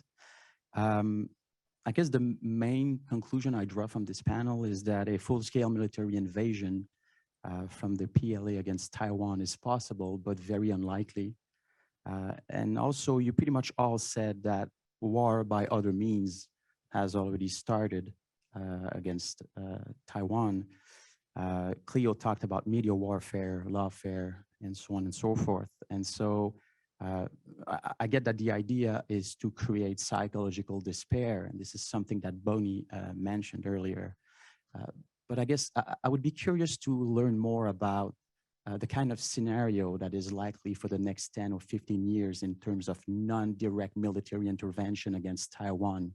What is it exactly that the CCP is likely to do against Taiwan? Are we talking about like cyber attacks and disinformation and create social disruption within Taiwan? These are ideas that have been mentioned over and over again, but what is the most likely scenario? So I guess that's my first question. And the second question is to Charles. You were referring to the fact that Xi mentioned that by 2049, China, announced at least that it would retake or take Taiwan. And this is something that Xi has mentioned a couple of times, that this is the task of his generation. Now, if China doesn't take Taiwan by 2049, how is it that the party could justify this sort of shortcoming to the Chinese population? And I'm curious to know more about what is it that the Chinese are thinking and saying about this idea of taking Taiwan by force if necessary. Is it a popular idea? It's probably not contested, but do we know about what the Chinese think and whether or not it would be somehow catastrophic for the party if they could not take Taiwan in the next 15, 20, or 25 years. So these are my questions. Thank you. Jonathan, did you have a specific panelist for your first question, or was it for everyone? Okay. Okay. Who amongst the panel, if anyone wishes to answer Jonathan's first question? And for those of you joining online, if you could just wave if you'd like to speak, because it's a little bit difficult there. I see Bonnie waving and James. All right, well, let's start with our online guest then. Bonnie, you first and then James. Those are great questions, and I'll just sort of briefly address both of them. I think when you ask what the most likely scenario is, you have to posit certain assumptions. You cannot just say China is acting out of a drive to take over Taiwan by force. You have to think about what are the politics in Taiwan? Who is the president? What's the policies that he or she is pursuing? Do we think that the DPP is really going to push for independence? If they did, then I think we will see use of force by China. If the United States declared that it would recognize Taiwan as a sovereign state, which, by the way, our former Secretary of State Pompeo visited Taiwan just a couple of months ago and said that the United States should do that. And yes, that would lead to an attack by China. So I think there is an element of China responding to the circumstances. And again, I believe if it has the confidence that Taiwan is not going independent, this is not going to be a high priority for China. But there will be more coercion, and I'm sure many people, I think, are thinking through what that coercion looks like. It can be economic. We already see the Chinese fining, for example, the CEO of the Far Eastern Group for supporting DPP candidates in Taiwan. So he was fined millions of dollars, and he's very heavily invested on the mainland. That shows a willingness of China to incur some costs itself, not just to boycott imports of pineapples from Taiwan, which it can get from elsewhere. So we need to pay attention to that. Military coercion, the Chinese just the other day for the first time flew the Su-35s inside Taiwan's air defense identification zone. There's an escalation ladder that they can pursue there. They can fly inside the 12 nautical mile territorial airspace of Taiwan. They could fly over Taiwan or over the islands and demonstrate that they can do so with impunity. So I believe that the most likely scenario is assuming that Taiwan and the United States don't clearly provoke China and cross its red lines, that we will see different scenarios of coercion. And I'll just say very briefly that I don't believe we have very good data on what the Chinese population thinks about Taiwan, how important this is, how important reunification is to them. The more that Xi Jinping emphasizes in his statements that this is a priority, if he says it's urgent, if he continuously talks that it's really necessary for China to achieve this in the near term, then the pressure starts to build that the party has to deliver. But I would also emphasize that the party can change the narrative. And if they had, let's say they start political talks with Taiwan, which highly unlikely, but if they got a KMT president, it's possible. When Ma Ying-jeou was president, he tried to start political talks, but he didn't have the domestic political support to do it. But if that were to happen, then I think a Chinese leader could say, we have made progress, we are making progress, and use of force is not the best way to achieve our goals. And I would also emphasize, since nobody else has talked about this, that there's not only coercion used against Taiwan, there's also positive inducements. That remains a very important part of Xi Jinping's current approach to Taiwan. Thank you. And James, would you like to add something? In terms of specific contingencies that might arise in the next 10 years or so, I agree with the other panelists that a full and kind of invasion of Taiwan isn't likely. But kind of addressing some issues that Charles brought up, I think that the possibility of a crisis over the offshore islands is conceivable that there might be some kind of crisis over Quemoy or Matsu or Dongsha. And I think that that is probably what is more like in the next 10 years than a full-on invasion of Taiwan. And did you have anything to mention about Chinese public opinion? You did mention it briefly in the Cold War. Are you could you talk about current public opinion? Yeah, I have a colleague who published an article in Taiwan Insight. His name is Dong Tao-Chi, and he conducted a survey on views toward the use of force in the Taiwan Strait. And there, as I recall, his article says that there are kind of ambiguities about what this means in Chinese, what people are saying. So the use of force could be defined in a negative sense that China should not rule out the use of force versus China should attack Taiwan now. But we're irrespective of like what exactly use of force means in these public opinion surveys, his findings are that there's a pretty significant degree of support for the use of force in the Taiwan Strait among at least the respondents in his surveys. Thank you very much. Charles and Cleo, did you want to answer? Probably my turn this time first, Cleo. Please. You can be next time. I mean, I did mention some of the measures in my speech, but I mean, just to talk, for instance, about the media, which is always a powerful target for China in any country, and you know, even in Canada or UK, the control of Chinese language media has been pretty successful. It is in Taiwan. I mean, the people who run the media groups don't just have media interests; they have many other interests, and inevitably those are in the mainland. So if you're going to take the wrong editorial line, you're not going to do very well in your media, in your other businesses, which probably earn you more money anyway. So that's sort of, I think, been the case with some of them.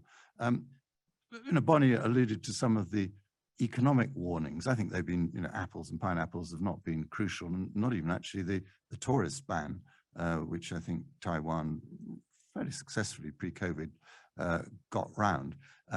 But nevertheless, those threats exist, and they could be made more serious and will be made more serious, I think, against Taiwanese companies, as I said, who have a lot of interest in the mainland. You know, arresting, if you pass a revamped secession law, a national security law, well, they've already arrested Taiwanese people, quite a few of them, but why not another couple, rather more profile? It's these sorts of measures which add to the psychological pressure, which I think all panelists have spoken about. When it comes to 2049, and others may correct me, but I don't think Xi Jinping has ever said that is our deadline. What he has said is, and put a great deal of emphasis on that 2049 as the second centennial goal. You cannot be a strong, modern, harmonious, and whatever it is, I can never remember, country if you're not fully unified. So I think that is just an assumption. And in any case, quite frankly, how many years we're away, it's just too far for practical politicians to think about. That's why I say I'm not an academic. That by all means, if you're an academic, think about that. But I just don't have the breadth of vision.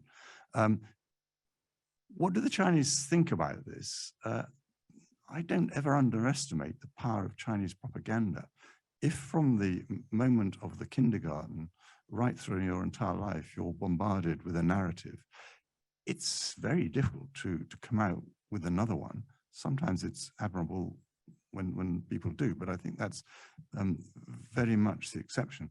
And Xi Jinping is putting one hell of a lot of emphasis on youth and education control, including at the primary. He's just passed some more opinions on that, and particularly at the tertiary, but it starts really early on. So if you also add in the fact that how the way that the party legitimizes itself, I would say there are 6 elements, economic prosperity being the most obvious one.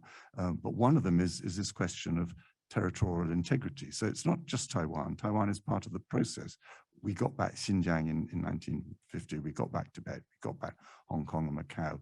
We're getting our rightful position in the South China Sea, and we will get to Taiwan. This is, and I think most Chinese don't question that. Why should they? if you've been taught that Taiwan has always belonged to the mainland, even if that history is bunk, complete bunk, why should you believe any different? And you know, again, it's anecdotal, nothing wrong with anecdotes, but the number of Chinese that you meet, and I've met, who haven't even heard of Taiwan, of Tiananmen, why should they question the narrative on Taiwan? I think it's with the encouragement of this nationalistic streak, I would guess, I have no scientific proof, that most people think, yeah, they're part of us. We don't know that only 15% of the population has mainland origin. We don't see the polls on Taiwan. It's ours. And they want it. They want to come back, most of them, but damn it, DPP and Tsai Ing-wen are cunning people.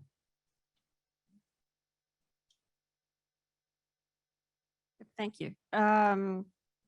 So what kind of attack, right? I would, apart from everybody, the work of everybody on the panel, I really would recommend that Carrier Shannock book, which is subtitled Taiwan's Battle for the Cognitive Domain, because the battlefield is currently very much mental. And you can see they have the capability to inflict an enormous amount of damage. When former Secretary of State Pompeo was there, the lights mysteriously went off during his visit with the president. And the inducements, which Dr. Glaser very correctly brought up, are a hook on a bait on the hook. So, you know, for example, Palau, who recognizes Taiwan, China ramped up tourism there. Palau has a population of about 20,000 people, and China was sending about over 100,000 tourists a year, and then they deliberately built up this whole tourism sector and then pulled it. Just dead drop pulled it, and said it's because you recognize Taiwan. So these levers are getting put in place to the credit of President Whips, who very much like President Panuelo are incredibly brave and courageous guys, because they're on the CCP hit list. They know it. All of their political rivals will be funded. Any dirt that can be found on them will be put out on social media. It'll be manufactured. If not, that's what it looks like. That political warfare targeting online through these other warfares, you know, and through lawfare as well, to try to paralyze response. And we tend to look directly at these bilateral things, but what you see a lot also is using proxies or using other targets. So one of the things China was very concerned about after the response to what happened to the post-COVID in terms of in terms of supply chains, was they started targeting locations which could be locations for supply chain relocation, including Taiwan shifting some of its manufacturing out of Taiwan to other locations, so that there's more of a buy-in from those relationships. And one of the places that happened with, for example, was India. India was saying, we don't really care about Taiwan, but if you're investing billions of dollars in our economy, we might care a lot more about Taiwan.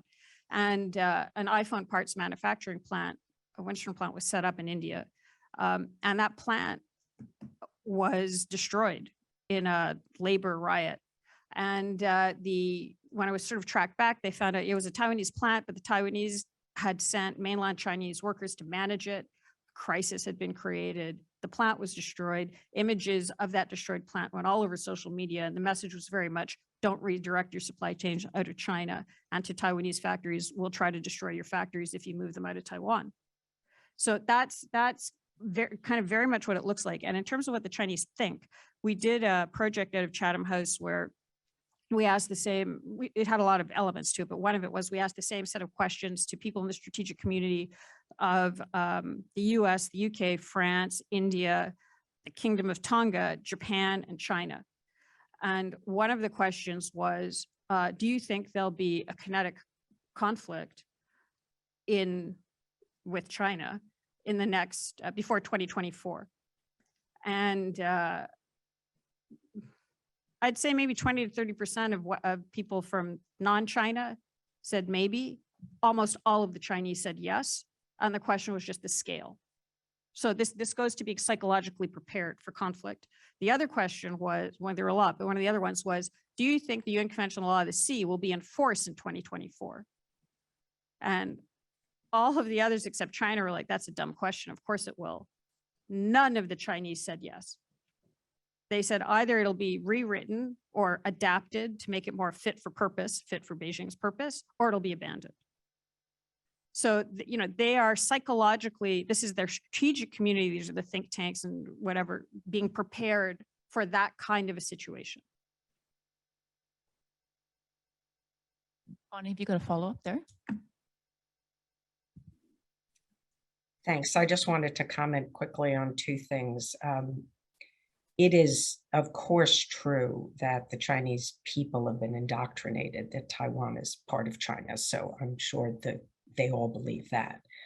But I think the more important question is whether they believe this is a priority, whether they believe that the failure of the party to reunify would actually mean that the party shouldn't be ruling China. In other words, that it would have no legitimacy to rule. We don't know the answer to these questions. We certainly know that the Chinese people say Taiwan is part of China. If you ask questions in a poll and ask the Chinese people whether they want to send their one child to war in the Taiwan Strait, you might get a different answer. So I just think that it is unknowable how important, how pressing this issue is for the Chinese people. And then secondly, I just wanted to comment on whether use of force is likely to seize any of the outer islands. We'll start with Jinmen and Mazu. The PLA has had the capability to take these islands for a long time. They're right off the coast of China. I believe it hasn't done so because it knows that if China were to seize these islands, that it would make it even more difficult to ever achieve peaceful unification. It would galvanize the people of Taiwan to be hostile against China. It would also light a fire under the United States and Taiwan to do more to defend themselves, right? To prepare for this war. And you will find in the most recent Pentagon report this analysis very briefly, but it does say that it sees those kind of scenarios as unlikely, not just Jinmen and Mazu, but also Penghu and Pratas. So in my view, if China is going to use military force against Taiwan, it will invade the island proper. I doubt that it's going to seize one of the smaller islands because I think that actually does not get them to the goal that they seek. It won't force Taiwan to surrender. Sure, Charles, and then I thought, James, you were nodding too. So if you want to jump in, let me know. Well, Bonnie, I largely agree with you, but when it comes to Jinmen and Mazu, I think that there is a possibility that they would be persuaded to join. And therefore, and so it would be very difficult, therefore, for the United States. I mean, we all know what it really means, but it'd be much more difficult for them to come back on that one. The people want it. That's a different scenario, and I wholeheartedly agree that they could be persuaded, but that's different than using force, yes. Yeah, and you persuade them through fairly forceful means, like playing with the power in the water, for instance. And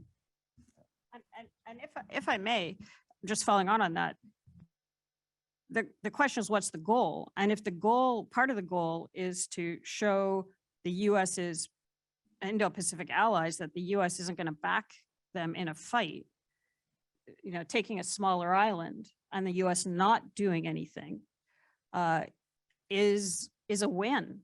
I mean, you know, it makes Japan more nervous. It makes South Korea more nervous. It makes the Philippines more nervous. Some of them might decide, okay, maybe we're going to have to cut a deal with China, and others, and this hasn't really been brought up, but it goes to the Japan question, might decide, you know, the time is right for their own nuclear weapon, which is essentially what Abe was saying in his speech.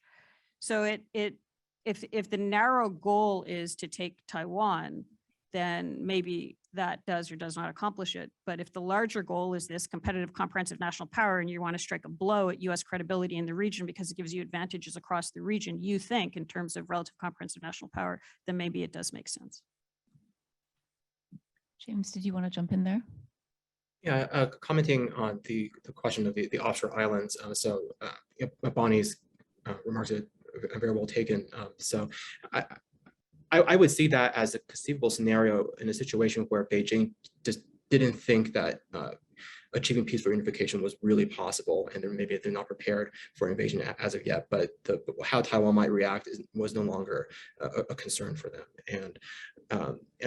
You might see kind of a parallel to that in the Hong Kong national security law, and they seem like they had given up on winning Taiwan over. So under that kind of scenario, I think it's conceivable, and for the reason that Jimin and Mazu are, as Bonnie said, they're relatively easy for China to take, and it'll be for them, it would be a way of capturing territory and claiming victory without having to launch a very risky maneuver over Taiwan. I can't help but think that some of this might come up on the panel of what has the Ukraine invasion changed in terms of calculations for tomorrow. So I don't want to preempt it too much. Justin, you had your hand up. If you got a question. Yes, this is Justin Massey. It's actually a follow-up of what you just said, Andrea, because the panelists tomorrow won't be the same. So I want to ask a question about what do we learn about the Ukraine situation, in the sense that what's been discussed this morning is, and I agree with this, that we shouldn't cross China's red lines, not to provoke it from invading. But looking at the situation in Ukraine, there was that fear of provoking Russia that prevented, that led to limited military support to Ukraine, limited training of Ukraine military, of course, no NATO membership. So very cautious approach by NATO and the West in general towards Ukraine, which nevertheless led to the invasion, of course, of the country. My question will be a bit provocative so that this panel becomes interesting. Are we drawing the wrong lessons from the war in Ukraine for Taiwan? I'm just going to jump in and say that I think Justin meant more interesting, not interesting. But that is a provocative question, which as a government employee, I will not listen to. So would anybody who doesn't work for the government like to jump in and talk about what they think they're doing? Oh, okay. Well, I guess it follows from what I presented that maybe the lessons aren't that deep. There aren't that many lessons. I think the situations are very different, actually. But that said, and let me make 2 quick points. I'll probably make 3. What China will be doing at the moment is studying very carefully what's going on. That's very obvious. But in particular, the Western reactions, working out what it means, some of these financial sanctions, how they might deal with them, what are their dependencies upon the West. This work's been going on anyway for a long time, but I think Ukraine gives that added impetus. I'll let the others speak because time's going, but of course the other question is, what has Taiwan learned from Ukraine? The flip side of the coin. And I hope it's learned, as it was already, I think, being urged upon it, not to buy Abraham's tanks, but to buy other forms of asymmetric weaponry, amongst other lessons. Yeah, so we looked at this a little bit also. There were actually over 1,000 joint training operations between the US military and the Ukrainians at pretty much every branch over the last 6 years. So there was a lot of American training on the ground. And the missiles is what's getting everybody really kind of concerned, seeing the way the Russians, and it's not their best stuff. They're holding back their best stuff, and it is incredibly damaging. And so it's always what is your perception of somebody else's perception. And so one of the perceptions of Chinese perception of the tactical approach or mistakes that the Russians made was they didn't cut off communication, so Zelensky could become this kind of global hero. And the missiles work. You know, like we hear about them hitting a hospital, but you don't hear about them knocking out the arms depots and critical infrastructure. And about 70% of their missiles are hitting very important pieces of critical infrastructure. So the assumption would be Our perception of China's perception of the lessons from Ukraine is if you're going to go into Taiwan, first of all, you cut it off, which actually is kind of easier to do if you're an island than if you're I mean, it's harder to get there, but it's also easier to interdict, which is why these Pacific Island positioning kind of becomes important. You cut the cables, you cut the comms as much as you can, you know where it is. They're already talking about going after Starlink, you know, like we know that. And then the missiles. So that's why there's a lot more talk about getting whatever missiles you can into Taiwan to make it a porcupine, because you may not be able to get there to back it up or to resupply it. But at a kind of much more macro level, the oil prices, the gas prices, the inflation, what it's doing to the US dollar, those things are all being very carefully assessed all over the world. You know, this has pushed the India position on purchase of oil in a rupee ruble swap, as well as the Chinese, obviously.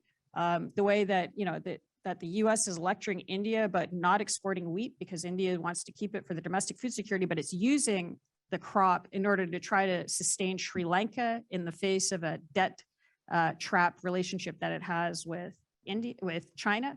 You know, these sorts of things that are happening around commodities becoming strategic assets and around the dollar getting potentially getting weakened are issues that I think are being studied around the world and have the potential to create a longer term strategic shift, even more so than the actual physical invasion of Ukraine. Bonnie and James, would you like to comment? Yeah, I think, you know, both Cleo and Charlie's comments are relevant here, but I think I would underscore that there are limits to the kind of analogies that one should make between Taiwan and Ukraine. I mean, for a whole lot of reasons. And the Chinese, of course, study wars. They will study this war and draw some lessons from it. I think the most important lessons are actually those that Charlie was talking about how to insulate itself from potential international sanctions. They have already been trying to reduce their dependence, for example, on the US dollar and the international financial system, SWIFT as an example, and they will probably accelerate that. But in terms of the military lessons, I think we should underscore that China has in place its own plans for Taiwan that don't look anything like what the military operations, so to speak, that China has used against Ukraine. The Chinese don't plan on going in on a small scale. They plan a major blitzkrieg attack. They likely plan decapitation, so, you know, taking out the leadership, potentially even preemptive attacks on US bases in the region. So this would not be a small scale operation. I think that we know that's what China plans. So I think that what they see going on in Ukraine will reinforce what they're already trying to do, which is to strengthen joint operations, joint capabilities, and the kind of training that they have been doing, in fact, for the last several years. I doubt that the PLA is going to fundamentally revamp its reforms and its plans against Taiwan because of what they see in Ukraine. But I would just finally say they don't draw these conclusions or lessons from wars rashly. You can look at their study of the Gulf War, which went on for really quite some time and had profound implications at the time for PLA modernization. But at the end of the day, I think we should be very cautious about saying that a war, a PLA war against Taiwan is going to be similar. We, the West, should draw lessons from that, from the war in Ukraine for that conflict. I think we should be careful in doing that. Thank you for that reminder that generally analogies are bad. James, last word to you. I would also caution against drawing an analogy between Taiwan and Ukraine. And it's not clear at this point why Putin decided to invade Ukraine, but I mean, I think it's reasonable to suppose that he thought this would be a relatively easy operation, maybe a kind of fait accompli, and this would not turn into the kind of protracted conflict that's become. And echoing what Bonnie said, I don't think the PLA sees Taiwan that way. They know it would be tough, and they know it would be a very challenging operation. So that's why I would also caution against analogy between Taiwan and Ukraine. Oh, that got the hands going, and we're just about out of time. So the gentleman in the glasses and the gentleman in the front row.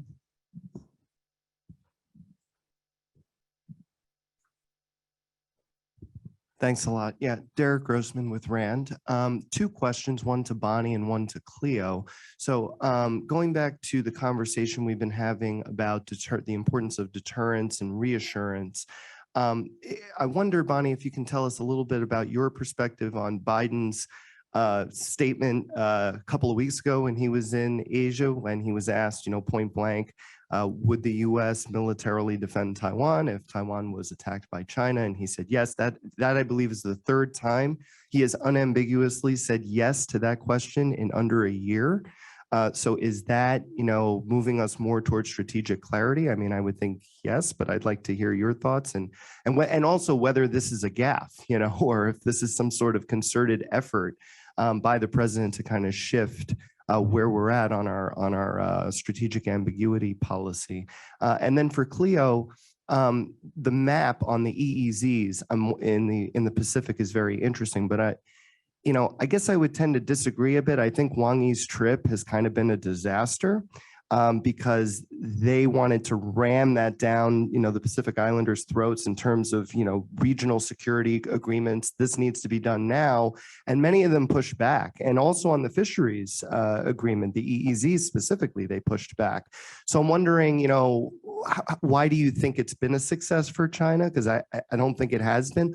And also how, if they did get the EEZs, right, and fishery agreements there, how would that then help them militarily?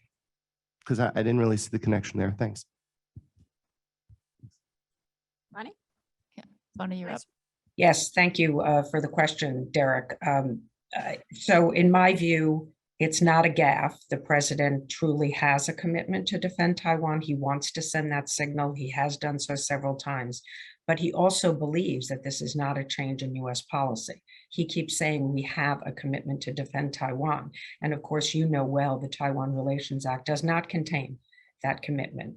We have an obligation legally to provide Taiwan with goods and services to defend itself. We have a policy, as stated in the TRA, to maintain a robust military posture to prevent coercion against Taiwan. That is less legally binding, frankly, than the provision, the obligation to provide weapons and services to Taiwan for self-defense. So what I believe is going on here is simply the president believing that that is our policy. When the White House says our policy hasn't changed, the president agrees with that. He thinks he's stating what US policy is. So I think we are in fact going a bit from strategic ambiguity to strategic confusion. I don't think that helps us with deterrence. That's my view. Because ultimately, if we have a declaratory policy of strategic clarity, but we don't, and again, an ironclad commitment to Taiwan's defense, then that if we don't have the military capability to back that up, why shouldn't China conclude that it should move to take Taiwan while it has a conventional military advantage? And I think most people would believe that at this particular moment in time, and particularly in the years ahead, Kevin Rudd has talked about this as the dangerous decade. Many people say that from now until 2030, there's this window of vulnerability. Our DNI Avril Haines said that recently publicly, that we would end up provoking China. And that is perhaps also an answer to the question that was posted from our virtual audience about why a clear mutual defense pact with the US would increase the chances of military action by Beijing. If we've essentially said we will defend Taiwan under all circumstances, which by the way, I think the Chinese would conclude is reneging on the terms of normalization with China in 1979. So they would probably believe that we're no longer credible in anything that we have said, that we basically could in fact recognize Taiwan as an independent sovereign state. So I think that there's dangers there. But my main point here is that we should not have a declaratory policy that could provoke Chinese military action. But again, to take advantage of this window of vulnerability. But I don't think that it's a gaffe. I will just close by saying, though, that I think that the entire White House staff was not particularly happy about the fact that the media attention to what the president said overshadowed all of what they hoped would be reported about the Indo-Pacific Economic Framework and the new Quad Maritime Initiative. That's what they wanted to be reported in the media. Instead, there were just dozens and dozens of articles about the president's statement. This was not planned. It was certainly not expected by the White House, but yes, the president says it, he believes it, and if you look at if you look at strategic ambiguity and strategic clarity as perhaps more of a continuum, we could and maybe should be moving closer towards strategic clarity without giving an ironclad guarantee and saying in all circumstances we would defend Taiwan. But I don't think that is what we're doing. Yeah, thank you. So I'm glad you brought it up because it's a question that comes up, so it's useful to go through. So I look at it in the context of Mao's book on protracted war. So this isn't a one-off event. This is over time. I honestly don't think they ever expected those documents to get signed. They had the 10 ministers meeting in the middle of the trip. If you're serious about getting something signed, you meet everybody first, you figure out what they want, what they don't want, and then you would do a big signing thing at the end. The ministers meeting was in the middle. There was no logistical reason to do it in the middle. The document was a starting point document. It wasn't, and what happens now is that becomes a shopping list for the Pacific Islands. So they can see what parts of it they like, what parts of it they don't like. They've identified the leaders that are compliant, and they've identified the leaders that are obstructionists, like Penuelo. So they can go after them and gradually reduce their political positioning within their country. So I think if you look at it from a protracted war context, it's been an extremely useful trip. And it shows up, particularly the allies. New Zealand still hasn't been to the region. Penny Wong went to Fiji, but she talked to the Pacific Island Forum, which doesn't have legitimacy in the 5 Northern Pacific countries, for example. And they couldn't have gotten a region-wide agreement anyway with the 10 because 4 of the countries that recognize Taiwan aren't part of it. And there is this sort of, they do talk to each other. So I think that was a bit of a red herring, the idea that he would go and sign this big deal and then that would sew up the region. I think it was a probing thing. And I think in terms of that, it was extremely successful, including just getting places like Kiribati to waive their quarantine regulations. I mean, there are people there whose family has died. They couldn't go to the funerals. They couldn't see children. They couldn't, but Wang Yi and his 20 guys walk in on a private plane, no problem. Right. So, and nobody in the West has. Nobody else has had a visit to Cuba. So in that context, the EEZ context, so this is, so if you look at the documents, if you look at what they're doing, if you look at the way they use the fishing fleet elsewhere, I don't think this is, I think that this is putting in place mechanisms to have a strike capability. Okay. And this goes with the port development.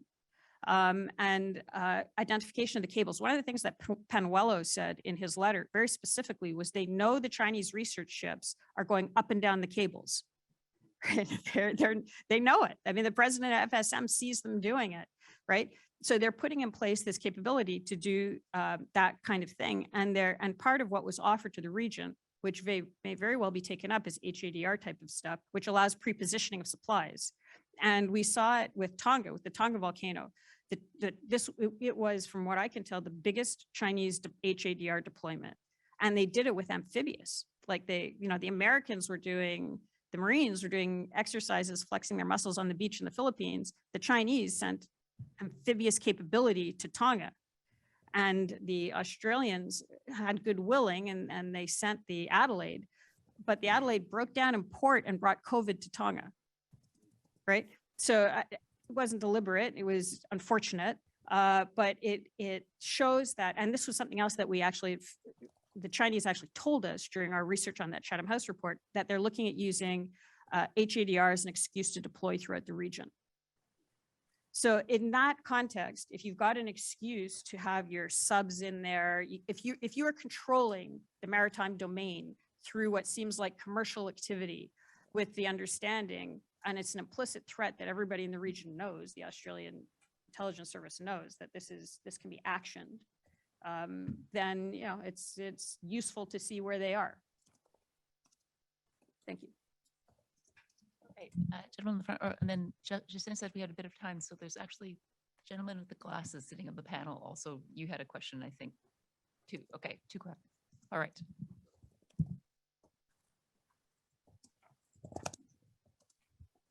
Yeah, thank you. I'm Jean-Baptiste Jean-Villemer from the French Ministry of Defense. And I was wondering if you could be more specific about what you mean by invasion, because it's obviously very different being able to land on Taiwanese shores and then being able to seize a specific part or the entirety of the country, which is mountainous. So there is also a topographical difficulty. And then being able finally to occupy the country on the long term, likely facing some kind of guerrilla warfare. So there are actually stages and the gradation of what invasion can be. And I was wondering which type do you think would be more likely? All right, who wants to field a slightly more technical military question? Is there anybody who feels comfortable answering that, or is that perhaps a discussion for over lunch? Oh, Charles. I'll shoot from the hip, which probably means I'm missed by a mile.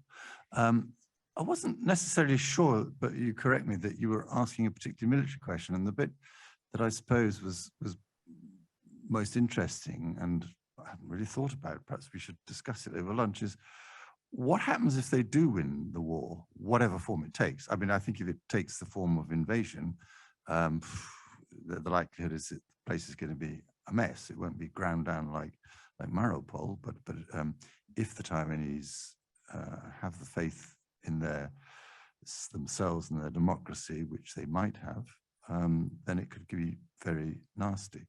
And then you end up with not much.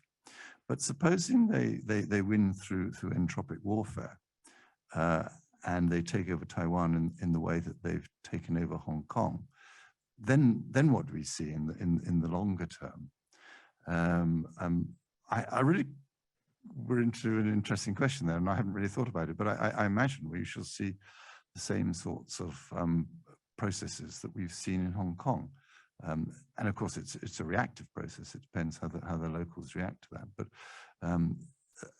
in an initial period where who rules? Well, the old systems rule, but gradually take over of the important bits. So eventually, Taiwan ends up nothing different from any other province. But I can't give you now. It's a really interesting question. Let's discuss it over lunch. How might it go? I mean, again, in terms of practical policies, maybe we should be thinking about it, but it's sort of down in the plan C or D locker, perhaps. Sure. I don't know. No, I finished. Yeah. Okay. Yeah. So I didn't really start. So I think. no. Well, actually, you got me thinking. So that was very helpful, because what well, helpful for me. I don't know about anybody else. To me, I think that there are two phases, right? There's the invasion, there's the control. The control, if they have an electronic monetary system, they've got them through social credit control, like you would see within China, right? I mean, we had a power outage here in Montreal, what was it, like a week ago, and people couldn't buy gas, right? If your entire finances are controlled by a state apparatus and everything is electronic in order to purchase, they've got you. So there's all of these other things, but if it's exactly what they do in China. If you want to know what Taiwan would look like, you go and you take a look at social control mechanisms in China.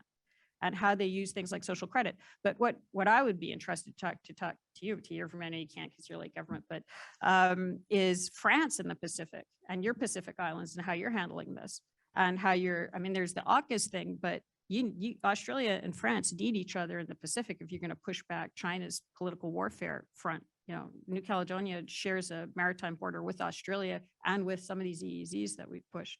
So France is very, very, very much a player in whatever happens in Taiwan and then cascades through the region. There's a very good paper written by Colonel Grant Newsham about what happens if Taiwan falls. And the title is something like, if Taiwan goes red, everything else goes pink. You know, what happens in Indonesia is never talked about enough, but it's extremely important. What happens in Malaysia, what happens in the Philippines, what happens if the US has shown that it can't defend Taiwan, it can't defend a democratic ally, all these other countries panic. So it's not, we tend to be very focused on these dots, but if we broaden out the map, we start to see that things like the, you know, we know that China is operating in New Caledonia to support the pro-independence movement, to create this entropic condition in order to fragment the region. So what does it look like on the ground? It looks like, you know, looks like you saw what happened in Shanghai during COVID, right? You know, I think that if they have that level of control through, especially through electronic finances, then that's what it looks like. Okay, we have a hard stop because Bonnie needs to leave us. And I think we're all probably getting a little bit antsy after not having sat and listened in person for quite a long time. I'd like to just warm-heartedly thank all of our panelists today for such a fantastic opening panel for this conference. I think the breadth of experience and the breadth of opinions that we've had on this panel present a fantastic way of thinking about the issue going forward. And thank you for those of us who joined us online in particular. I know sometimes it can be a little bit challenging to fully participate. And just could everybody join me in thanking our panelists? Thank you.